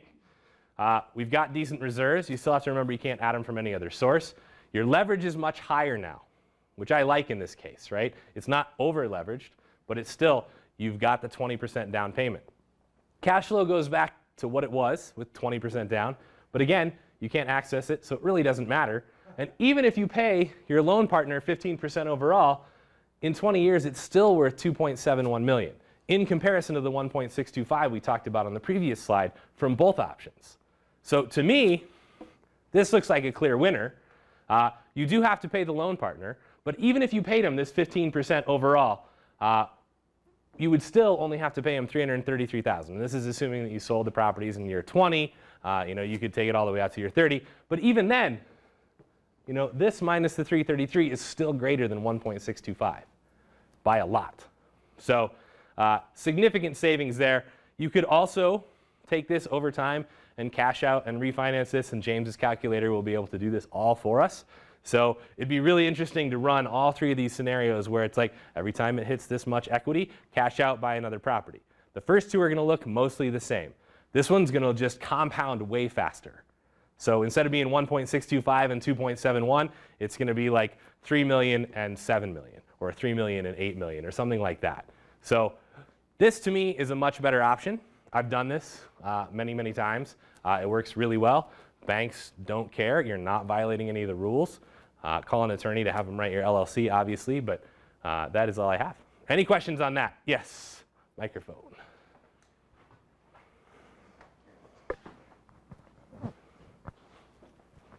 And not that this probably goes into your analysis, but the thing to remember is that when you pull money out of that 401k, it's taxed at ordinary rates. Yep, that's the versus if it's- 30%. Yeah. Yep, that's the 30% tax bracket. Yep. So that's why your 15K goes to 9K and your 325, right? 325,000, basically you're multiplying by 0.6 to get the 195.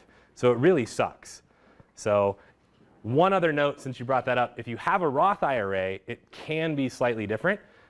Cashing out a Roth IRA, your percentage that you put in, assuming it's been more than 5 years since you put it in initially, you can actually take your initial contributions out without paying taxes on them. So if you put 20,000 in over time and it's only worth 25,000 and you liquidate your Roth IRA, you're only going to pay taxes on the 5,000 because you've already paid taxes on the 20K you put in. So Roth has some differences, and that's all I have. Any other questions? I will just say that is different. That is a Roth IRA. It is different for a Roth 401k. You will still pay penalties that are much worse. Yep.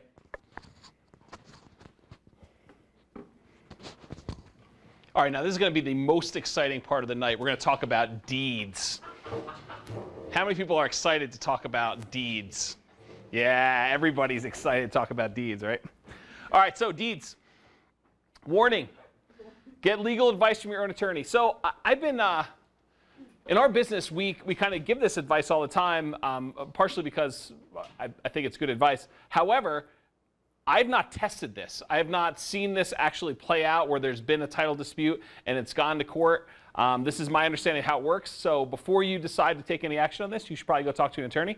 Make sure you get all that. But I just want to give you the warning up front, explain to you that I'm not an attorney. I'm a real estate broker, and I have no expertise in deeds. So not all deeds are the same. So just name some different types of deeds you guys know. Just call them out. There's 2 on the board. There's 2 free ones. Quitclaim deed. What else? General warranty deed. That was a freebie. What else? Special warranty deed. Anyone know of any other deeds? Bargain and sale deed. State type deeds is probably something like that. So we're only going to be discussing tonight the 2 most common, in my opinion, general warranty deeds and special warranty deeds. So I'm going to go over the differences. There are different types we're not covering. Again, seek advice from your own attorney. Real estate agents, especially me, but other real estate agents. Where are my real estate agents in the room? Raise your hand. Okay. Did you guys get training on deeds when you actually went to your real estate school? Did they go and explain to you like how deeds work, how to go pursue chain of title and the nuances, all the different types of deeds? They go into a lot of detail with that? No, right? So you don't get training. We are not experts at title law. A real estate agent does not make you, real estate license does not make you an expert at title law. I've never been involved in title lawsuit, and so I'm imagining how this might play out. Again, talk to your attorney. What I'm going to show you tonight, though, is why you should care about the difference between a general warranty deed and a special warranty deed when you are selling a property. Okay, so let's talk about that. So here's a quote from Frederick Goodwill, an attorney. I stole this from the interweb, and I'm giving him credit. So this is a quote from him. Both types of warranty deeds, special and general, which is what we're talking about, guarantee the buyer that the seller owns the title, that the seller basically owns the property, that the seller is legally allowed to sell the property, that the property has not already been sold, that the property is free of debt and other claims aside any mentioned in the deed, and that the seller is responsible for any problems or faults with the property. No matter which deed you use, these are standards. Okay? So it doesn't matter if it's special warranty deed, doesn't matter if it's general warranty deed, but all these things apply. Okay? However, and this is a continued quote from Frederick, where the guarantees in and I added general here, warranty deed cover the property's entire history. General warranty deed covers the entire history all the way back to the beginning of time. The special warranty deed only covers the time that the seller owned the property. Huge difference, and I'm going to explain to you tonight how those actually come into play. I'll continue. While the seller in a general warranty deed must defend the title against all other claims and compensate the buyer for any unsettled debts or damages, the seller in a special warranty deed is only responsible for debts and problems accrued or caused during his ownership of the property. Does anyone see where I'm going with this? Raise your hand if you do. Okay, this is a mystery story for the rest of you. This is going to be great. Okay. So I'm going to go through just kind of like a simple example here. Just made this up. So originally, the property was owned by Ugg Stone Thrower, long time ago, back in caveman days. Okay? He passed over title. Bob the blacksmith came in and bought the property from Ugg. Then James the farmer came in and bought the property from Bob the blacksmith. Then Susie Homewrecker came in and bought it from James. Then Snow Off-White came in and bought it from Susie. And Bri Willems actually bought it from Snow Off-White, and then Georgie Jetson bought it from Bri. Okay? So this is just chain of title. Basically, this person bought it from this person bought it from this person bought it from this person, and so on down the line. Everything's super simple so far. Let's pretend for a minute that every single person in here, when they sold the property, the seller signed a general warranty deed to the new buyer. They basically are saying, I am guaranteeing title to you, and I warrant that title is good all the way back to the beginning of time, because that's what a general warranty deed does, right? Basically says, it's not just the period that I owned it that I'm warranting this thing for the very beginning of time, so all the way back to Ugg, okay? If there are no problems with title, there are no issues. So if everything is good to go, and title issues are relatively uncommon. That's why title insurance is relatively cheap. You pay a one-time $1,000 fee, and the title company says, okay, we will actually insure this property for you. It's not like a monthly thing or anything like that. You pay it once, and they're good. Because they're relatively infrequent. But when they do come up, they can be really big and very expensive problems. Okay? So let's say there is a problem, though. What if Susie Homewrecker deeded her lover onto title one passionate night in November? So November comes up, in the middle of the heat of passion, she says, hey, listen, I love you a lot. I'm going to put you on title to my property. And so she whips up, goes online, prints it out, and deeds her lover onto title of the property. But then the relationship fizzles, and it's all but forgotten. She forgets that she gave him a deed putting him on the property. And the deed gets lost in some drawer in the lover's kind of desk until the daughter of the love child of Susie and Don Cannoli discovers the deed. Okay? So years later, the daughter between Susie and her lover, Don Cannoli, finds this weird deed in the thing. She's like, wait a minute. My father owned part of this property? That's super interesting to me. By this time, Georgie Jetson is the new owner, though, because there have been multiple sales. So back here, Susie actually added Don Cannoli in a secret deed. Okay, one that no one knew about. Does a deed need to be filed with the county courthouse in order for it to be valid? It does not. Okay, it helps protect you if you file it, but it does not need to be. I could go deed a property to Brian right here, right now, have it notarized, give it to him, and now he is an owner of that property. Okay? So what happens here? What happens in this situation? What do you think? Georgie's going to Bri, and Bri has to defend. Georgie's going to Bri, and Bri has to defend? General warranty that Bri gave Georgie. Super interesting, right? Let's see what happens. So the title insurance company, basically, Georgie says, hey, wait a minute. Don Cannoli's love child daughter came to me and they said they had an interest in this property. You told me that I was insured, that you gave me clean title and that you were going to protect me and you were going to ensure that I had clean title. Title company, you need to step up and pay out. And so what does the title company do?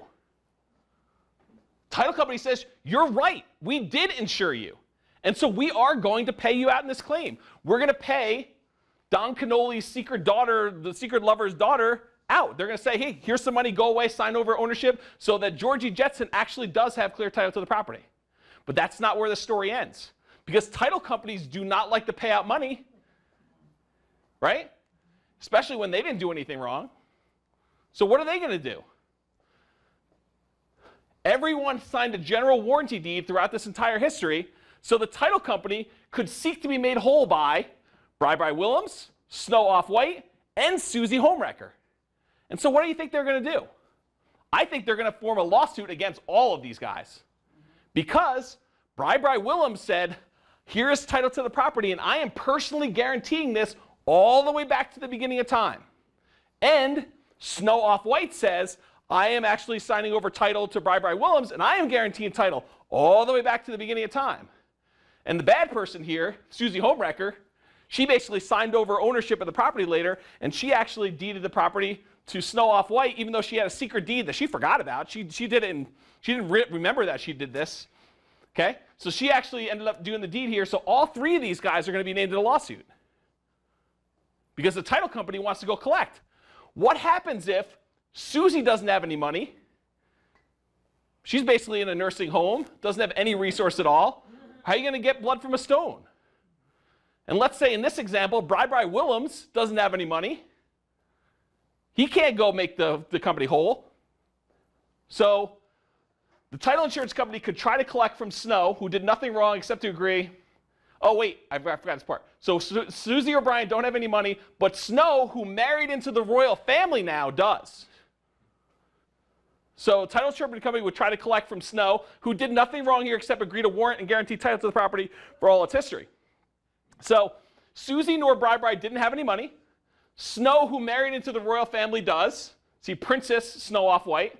Title insurance company might go after all of them, but the title insurance company could try to collect from Snow, who did nothing wrong except to warrant and guarantee title to the history. So she could say, hey, listen, we got a judgment against Bri, but Bri doesn't have anything, or whoever Bri is, and actually goes after Susie, and Susie doesn't have anything, but Snow actually does. And she didn't do anything wrong, though. Can you see how this is potentially problematic? Okay, so what's the solution? Asset protection. Asset protection. So Bri's agent suggested and negotiated to get Bri a special warranty deed instead of a general warranty deed. Title may still name him in the initial lawsuit to be made whole, but according to the deed, he's only responsible for stuff that happened while he owned the property. So if Bri comes to them and his attorney goes to court and says, hey, Mr. Title Company, I know you're trying to collect on this, but my client only signed a special warranty deed. He is only responsible for stuff that happened while he owned it. He had no knowledge of this secret love affair and the special deed that was kind of passed secretly in one night. So he should be excluded from this lawsuit. And I think that's how it'll go down. So title may still name him in the initial lawsuit, but according to the deed, he's only responsible, and the attorney is likely to be removed from the lawsuit at that point. And then Bri is out of the picture. Does this make sense? Okay. So when buying, here, this is the kind of like summary. So in buying, look to the strength of your title insurance company to protect you. When you're the buyer, who really is going to pay? Is it going to be the old seller? I don't think you can count on that. Is it going to be the seller before that? I don't think you can count on that. Who's really going to pay if you have a claim? The title insurance company. So don't pick a fly-by-night title insurance company. You're the buyer. If you see it's a fly-by-night title insurance company, insist on a different one. It's negotiated. So make sure you have one that's reputable. When selling, consider negotiating. By the way, is it automatic? You could say, oh, I'm only going to sign a special warranty deed. The buyer may say, no, no, no, I really want you to sign a general warranty deed. It's a negotiated point of the contract as to which type of deed you sign. And it has to be done at the time of the contract. You can't come back and say, oh, I forgot about that thing James taught in class. I want to go and change this to special warranty deed. Let's just go change this on the contract. If you're a buyer buying a property and a seller comes to you a day before closing and says, hey, listen, I want to change the type of deed I'm signing to you. How do you feel about that? You're like, why? We already negotiated a general warranty deed. Why are you only willing to sign a special warranty deed? Nah, I'm not interested in that. You must know something. Something must be fishy, right? But if you do it at the time of the offer and you're saying, no, wait a minute, we actually agreed we're only doing special warranty, then you know up front. And by the time you get to closing, they don't even remember. Okay, so you negotiate this to provide a special warranty deed when you're selling instead of a general warranty deed. It's negotiating the contract to buy and sell, but it actually starts earlier in the listing process when you go to sell a property. It's part of the things that when Tammy and I sell a house for you, we try to take care of that early on. We have discussions with you about doing this and what the pros and cons are and kind of how it works, and we kind of do that in advance. So if you're not using us, got to go figure that out, but Tammy and I do it for you. Buyer is still protected by the title insurance, but you as a seller are limiting your potential liability in the unlikely case of a title insurance claim in the future. And that's why deeds are so exciting right now tonight. Any questions about that kind of hypothetical situation? No further questions? Sweet. I am done for the evening. Thank you very much. Deeds out. Deeds out. Did you just teach a class and get no questions? I did, because it's like deeds. No one wants to ask questions about deeds. All right. Last one of the night. And this is probably the one that will take the longest, especially when he comes back and we have the discussion at the end.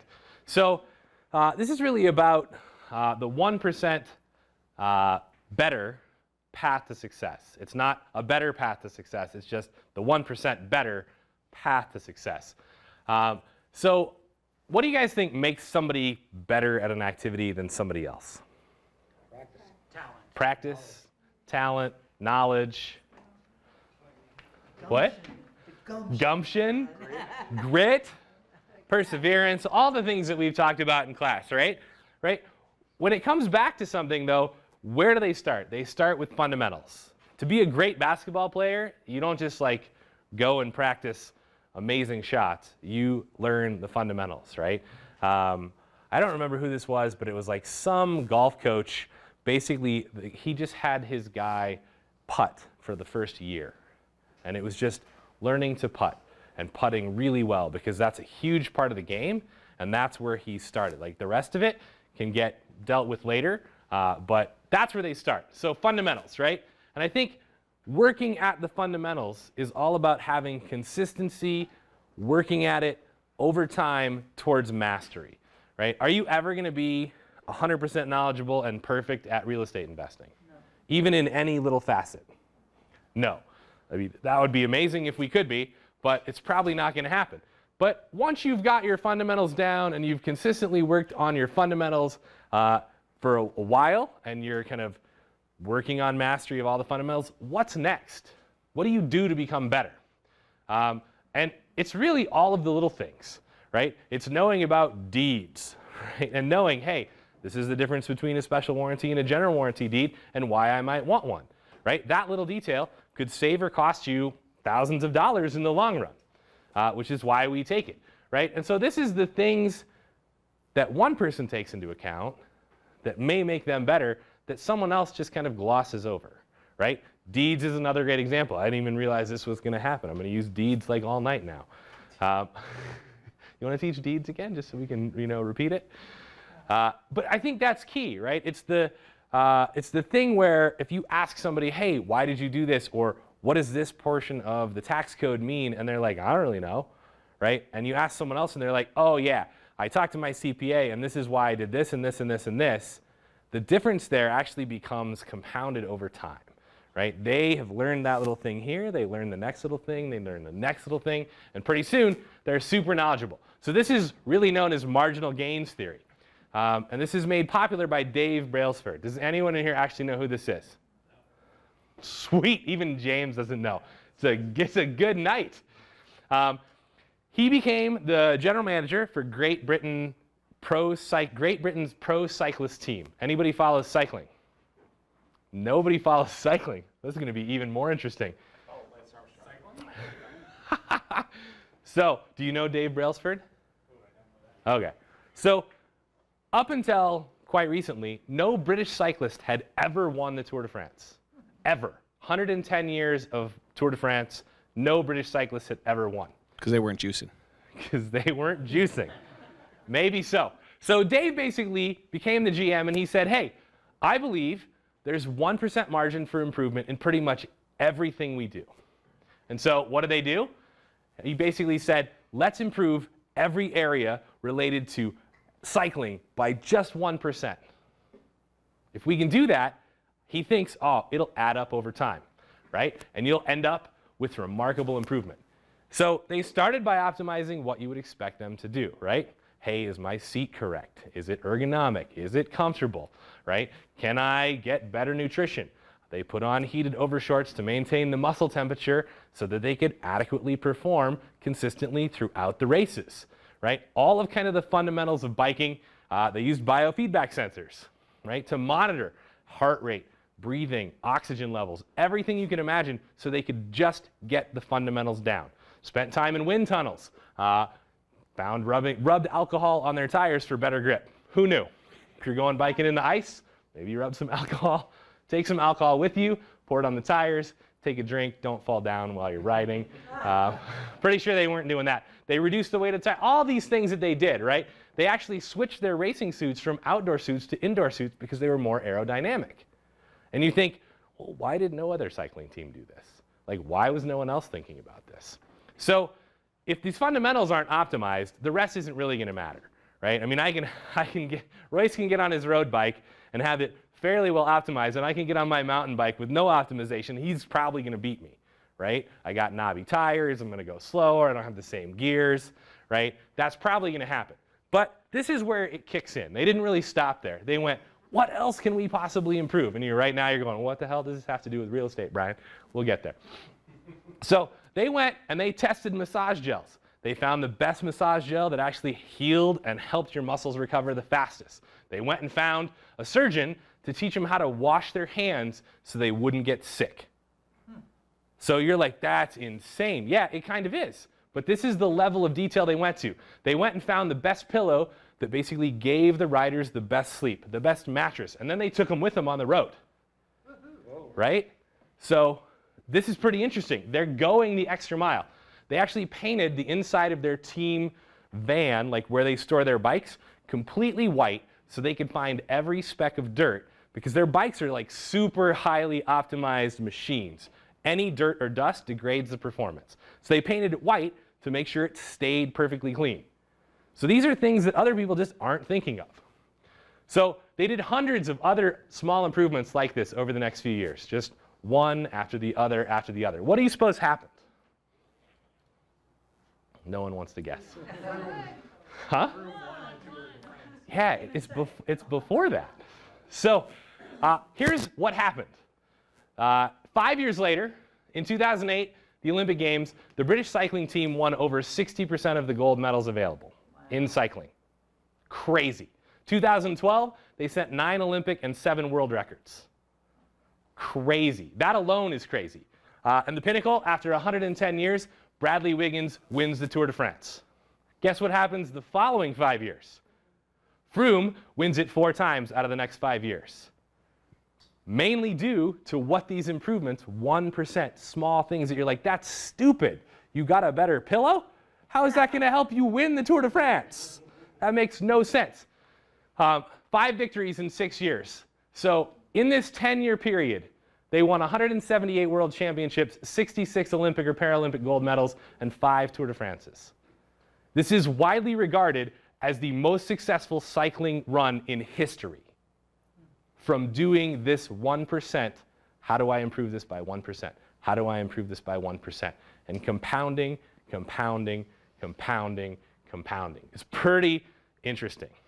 So a lot of us think, oh, Michael Jordan made the winning shot, right? Oh, John Elway threw the winning touchdown, right? That one defining moment that we see is backed by tons and tons and tons of practice and 1% improvements, right? I'm shooting 100 free throws a day. Okay, now I'm shooting 101. Now I'm shooting 102, right? It's not just the winning shot or sealing the big deal. You know, it's like you see somebody come to class, yay, I just closed on a 50-unit apartment building. Great, and you think, oh, that guy's lucky. It's not.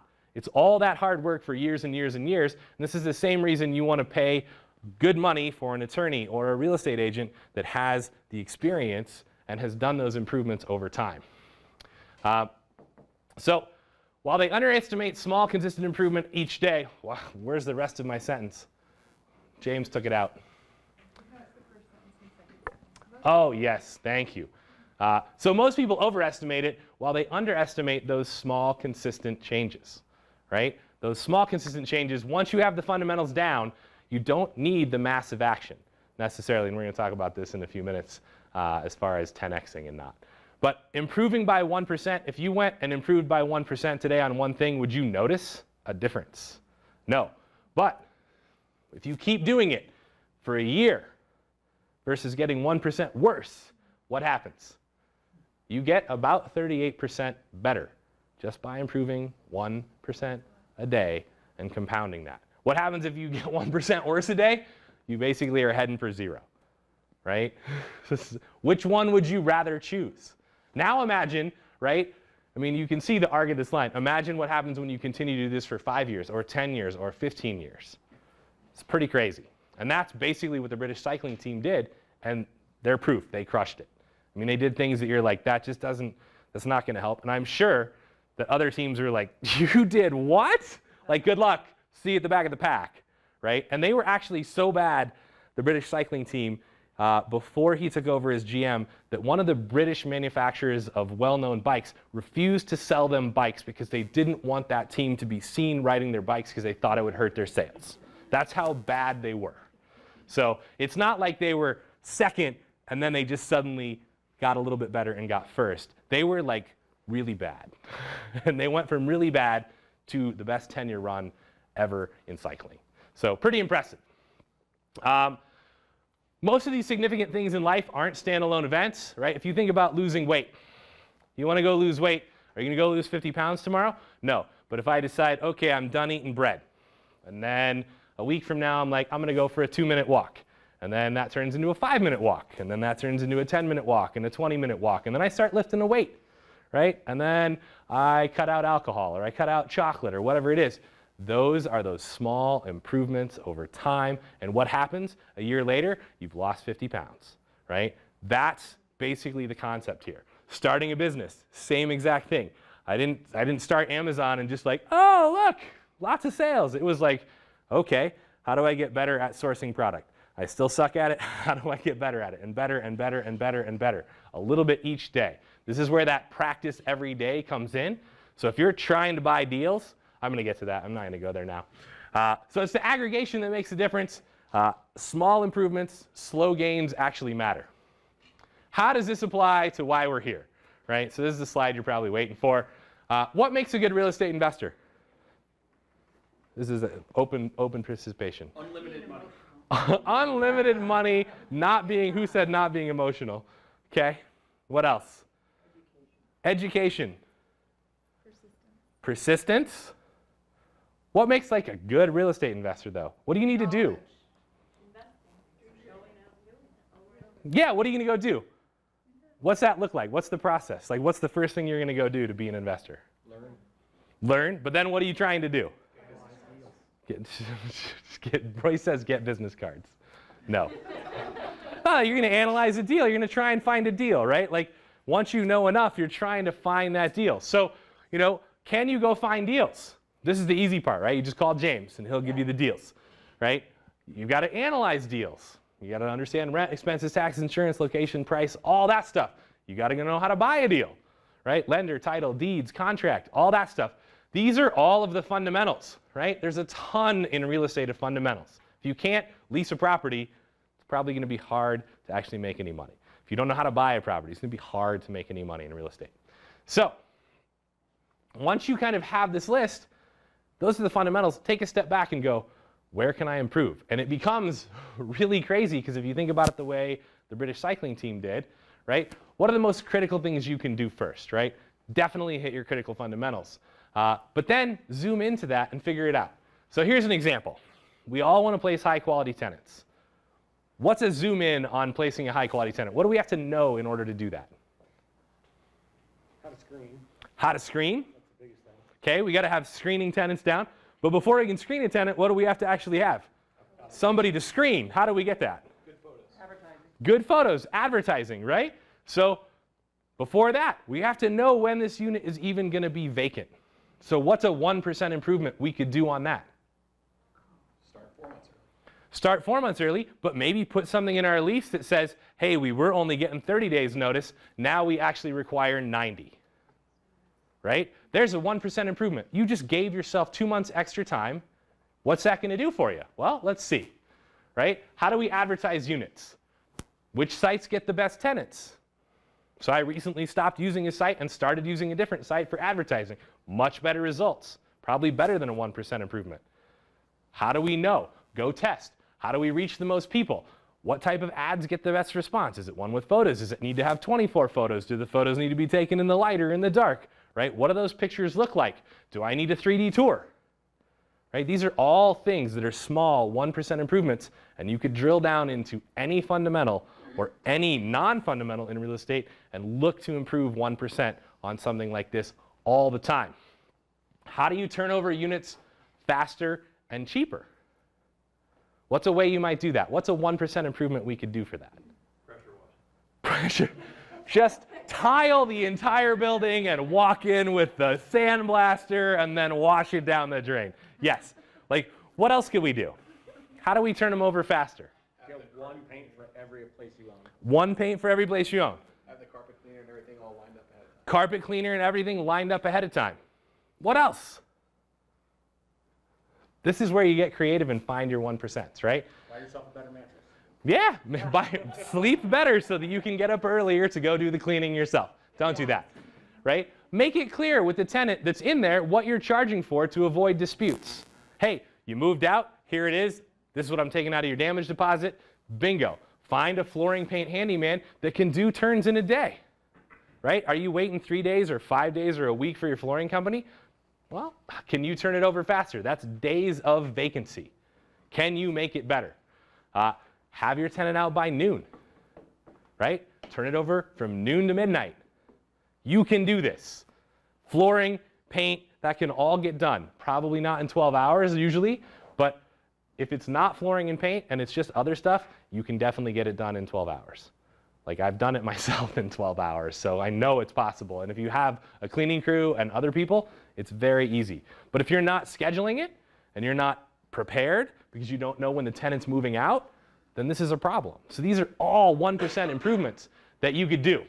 So, tenant application and screening. Are you collecting all the data that you need? Are you collecting the right data? Are you collecting data you don't need that's wasting your time? You know, are you asking their references the right questions?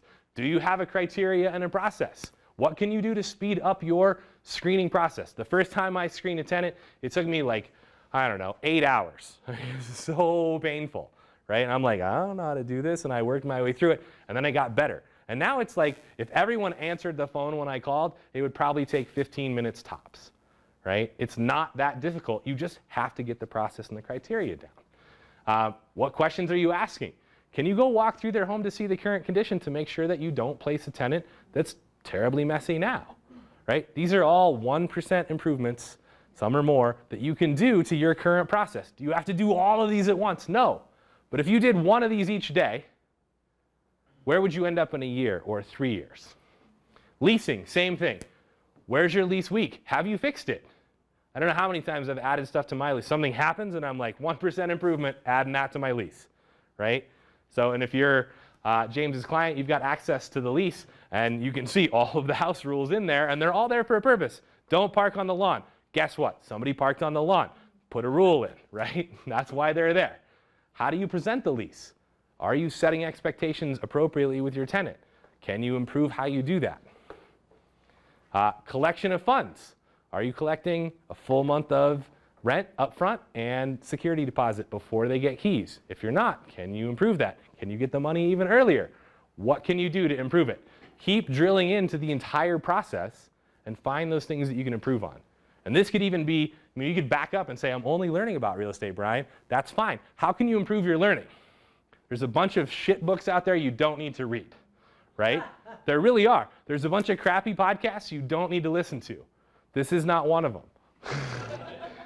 So go figure out, how can I speed up my learning? Instead of listening to it at 1x speed, listen to it at 1.25 speed or 1.5 speed or 2x speed, right? Get the knowledge in, get the majority out of it. Use the 80-20 rule.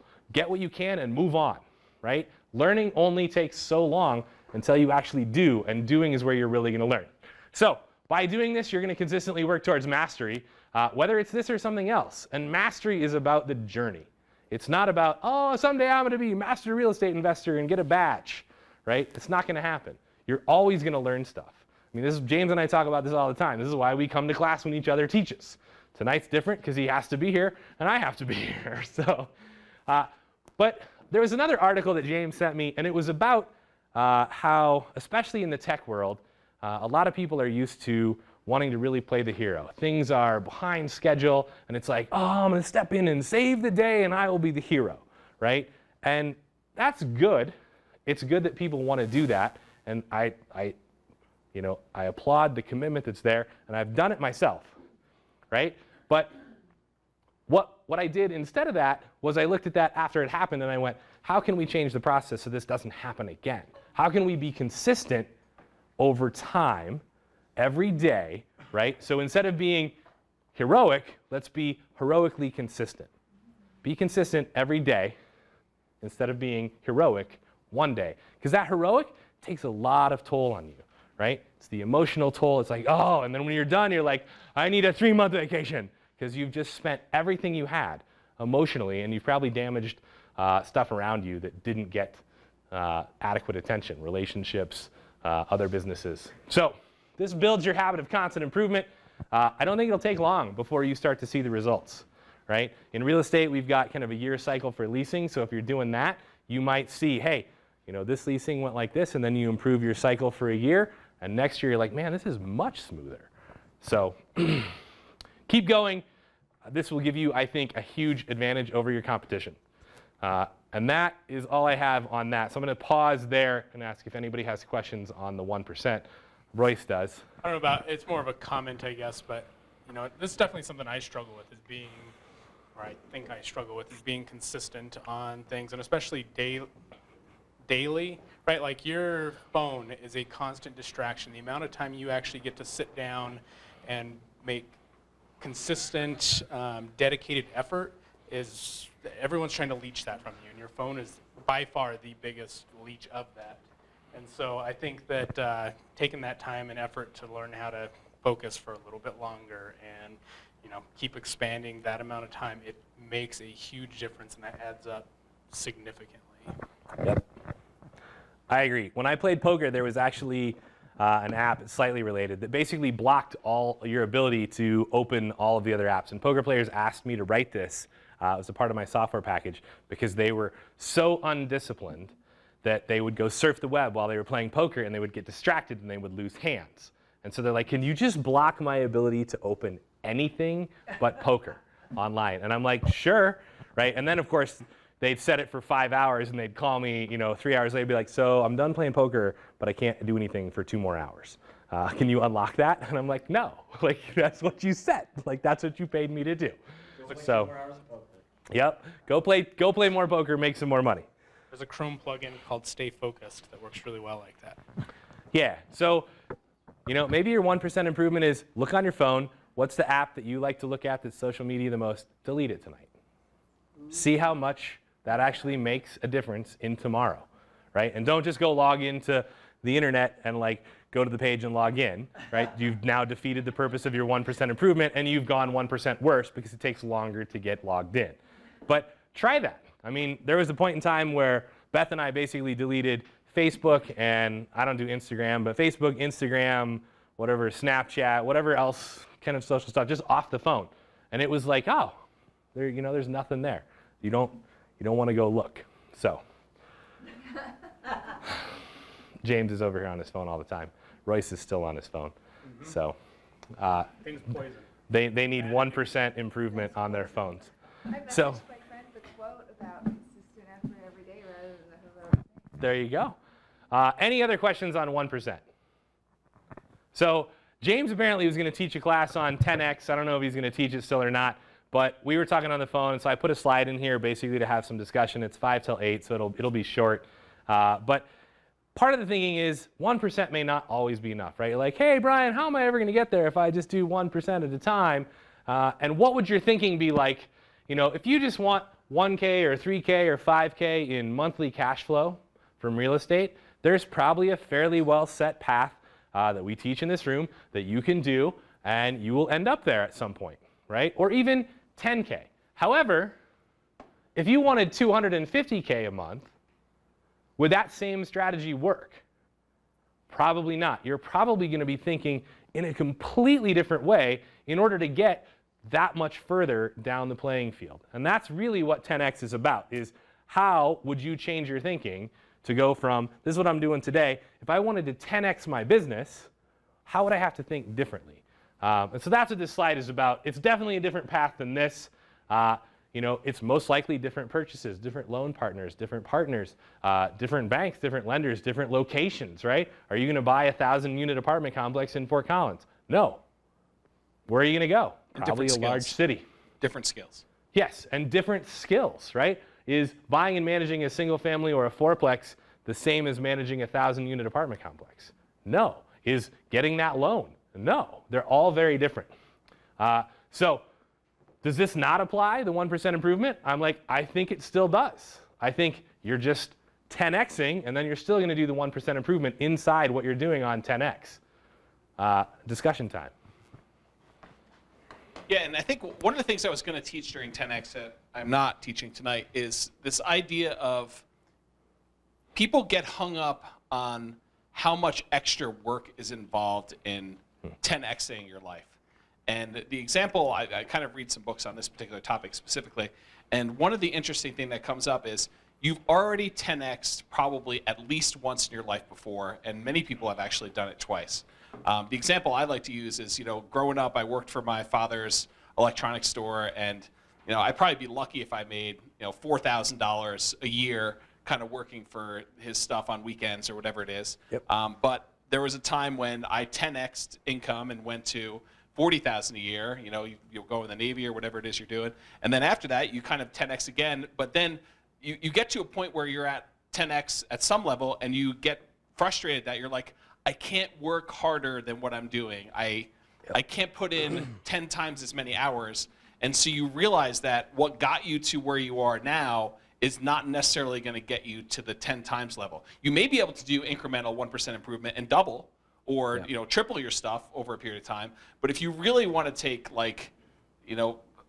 factors of 10 improvements and stuff, you often need to change your path. Yeah. And really change, start from the beginning with what you want to accomplish. And you and I had this, I'm trying to remember the conversation we had, but you and I had this conversation once about going 10x with something, and there was something like, the path for getting one place is not the path for getting something else. I'm trying to remember what the reference was. Do you happen to remember that? No.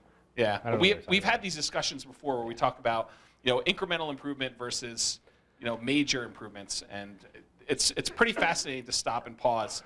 Because if you want more than a certain amount of monthly income from rentals, it's hard to get there doing single-family homes because you peak. You max out at the number of loans you can get. You max out with debt service coverage ratios and income for getting loans and stuff. Yeah, I think one of the things is if you're buying a $300,000 single-family home, right, and you think about 10x, can I buy a $3 million property? Yes. You probably can, and you probably are like, "Ooh, that sounds scary." But adding that zero from 300,000 to 3 million is actually not that difficult, right? Obviously, you need the down payment, but the loan is basically very similar, right? Everything is about the same. From 3 million to 30 million or 300 million, I think it's very different, right? You're buying a very different property. You can go buy a $3 million property that's like an 8-plex or a 16-plex here. Is that different than a duplex? No. But if you're buying 500 units in Atlanta, right, in a different market, is that different and you're paying 35 million or 60 million? To me, that's very different. And so you have to have a different way of thinking. I think it's different and different skills. Yes. Not necessarily more time or Agreed. harder. Agreed. It's just you're focusing on different activities. You think about your example, like Bill Gates type of person. He only has X number of hours to work in the week, the same as all of us. Yep. But how does he earn whatever it is, 1,000 times, Right. Whatever the income is? It's that he's choosing to do different activities. And you could go and look at the activities you need to do in order to be at whatever your target number is. And it's different skills than you would if you were doing individual stuff or things like that. I think Royce had a question, and then And one of the things, just while you're on that topic, one of the things is, a lot of people that come to NCREG, they're like, oh, I'm going to do my own maintenance, or I'm going to do my own property management, or I'm thinking about turning my stuff over to property management, but it's going to take away this much of my income. And what you really need to do is sit back down and go, how much per hour am I actually getting paid to do this? And if it's less than a larger number, then don't do it. Spend your time, if you find a better deal, Are you getting paid $100 an hour to go find that deal? Does it reap rewards in the future? Yes. Are you getting paid $10 an hour to go do property management? Probably. Stop doing it, right? Really look at your dollar per hour, right? It's the same thing as, hey, there's a sale in, Denver, and I can go buy a bicycle and it's going to cost me $80 in Denver, but I can get it at $100 here in Fort Collins. Do I drive to Denver to buy the bike? There are a lot of people that will make that drive. If that's you, stop doing that crap. Some that we know. And I'm not trying to make you feel bad, but it's a bad decision. You're spending miles on your car, you're spending your time, which you can never get back, and you're spending money on gas. Right? So just factoring in 55 cents a mile, you've already burned it, right? It's $30 there and $30 back. Start thinking about things that way, and you will stop making those decisions where it's like, oh yeah, I'm going to go over here to get gas, it's 5 cents cheaper. No, it's not worth it. Almost never is that worth it. Royce. Okay, so one of the things I will comment on this is, so the 1%, continuous effort and compounding that forward, I like it. But one of the things you need to make sure that you're focusing on is you need to do a bottleneck analysis of where you're at, right? So if you know where you want to go, you should be focusing your time on the things that will cause the greatest improvement. Because if you're creating 1% better on something that doesn't matter at all, right? It has little to no effect on you, and so you need to make sure you have very focused effort on the 1% that matters. Yes. So this is if you haven't listened to the One Thing class, it might have been my favorite class to teach. It was probably better live than it will be on the recording. But go listen to that class because it's about that. If you have a to-do list and you're like, oh, I can get this one done because it's 3 minutes long and this one done because it's 5 minutes long, and I'm totally guilty of this, right? And that thing at the top of the list is if you did this thing, your life would get a lot easier. Even if all these things didn't get done, all of us do this. We're like, oh, let's just get the stuff that I know I can get done today done so I can cross 9 things off the list. And really that one thing sits on your list for months. Do the one thing instead. You will make much further progress, much further traction. Don't focus on those little tiny things. Yeah, and those little tiny things that are on your list, they eat time, and they will stress you out, and it likely keeps you from going after the things that matter the most, right? Yep. I'm so guilty of that right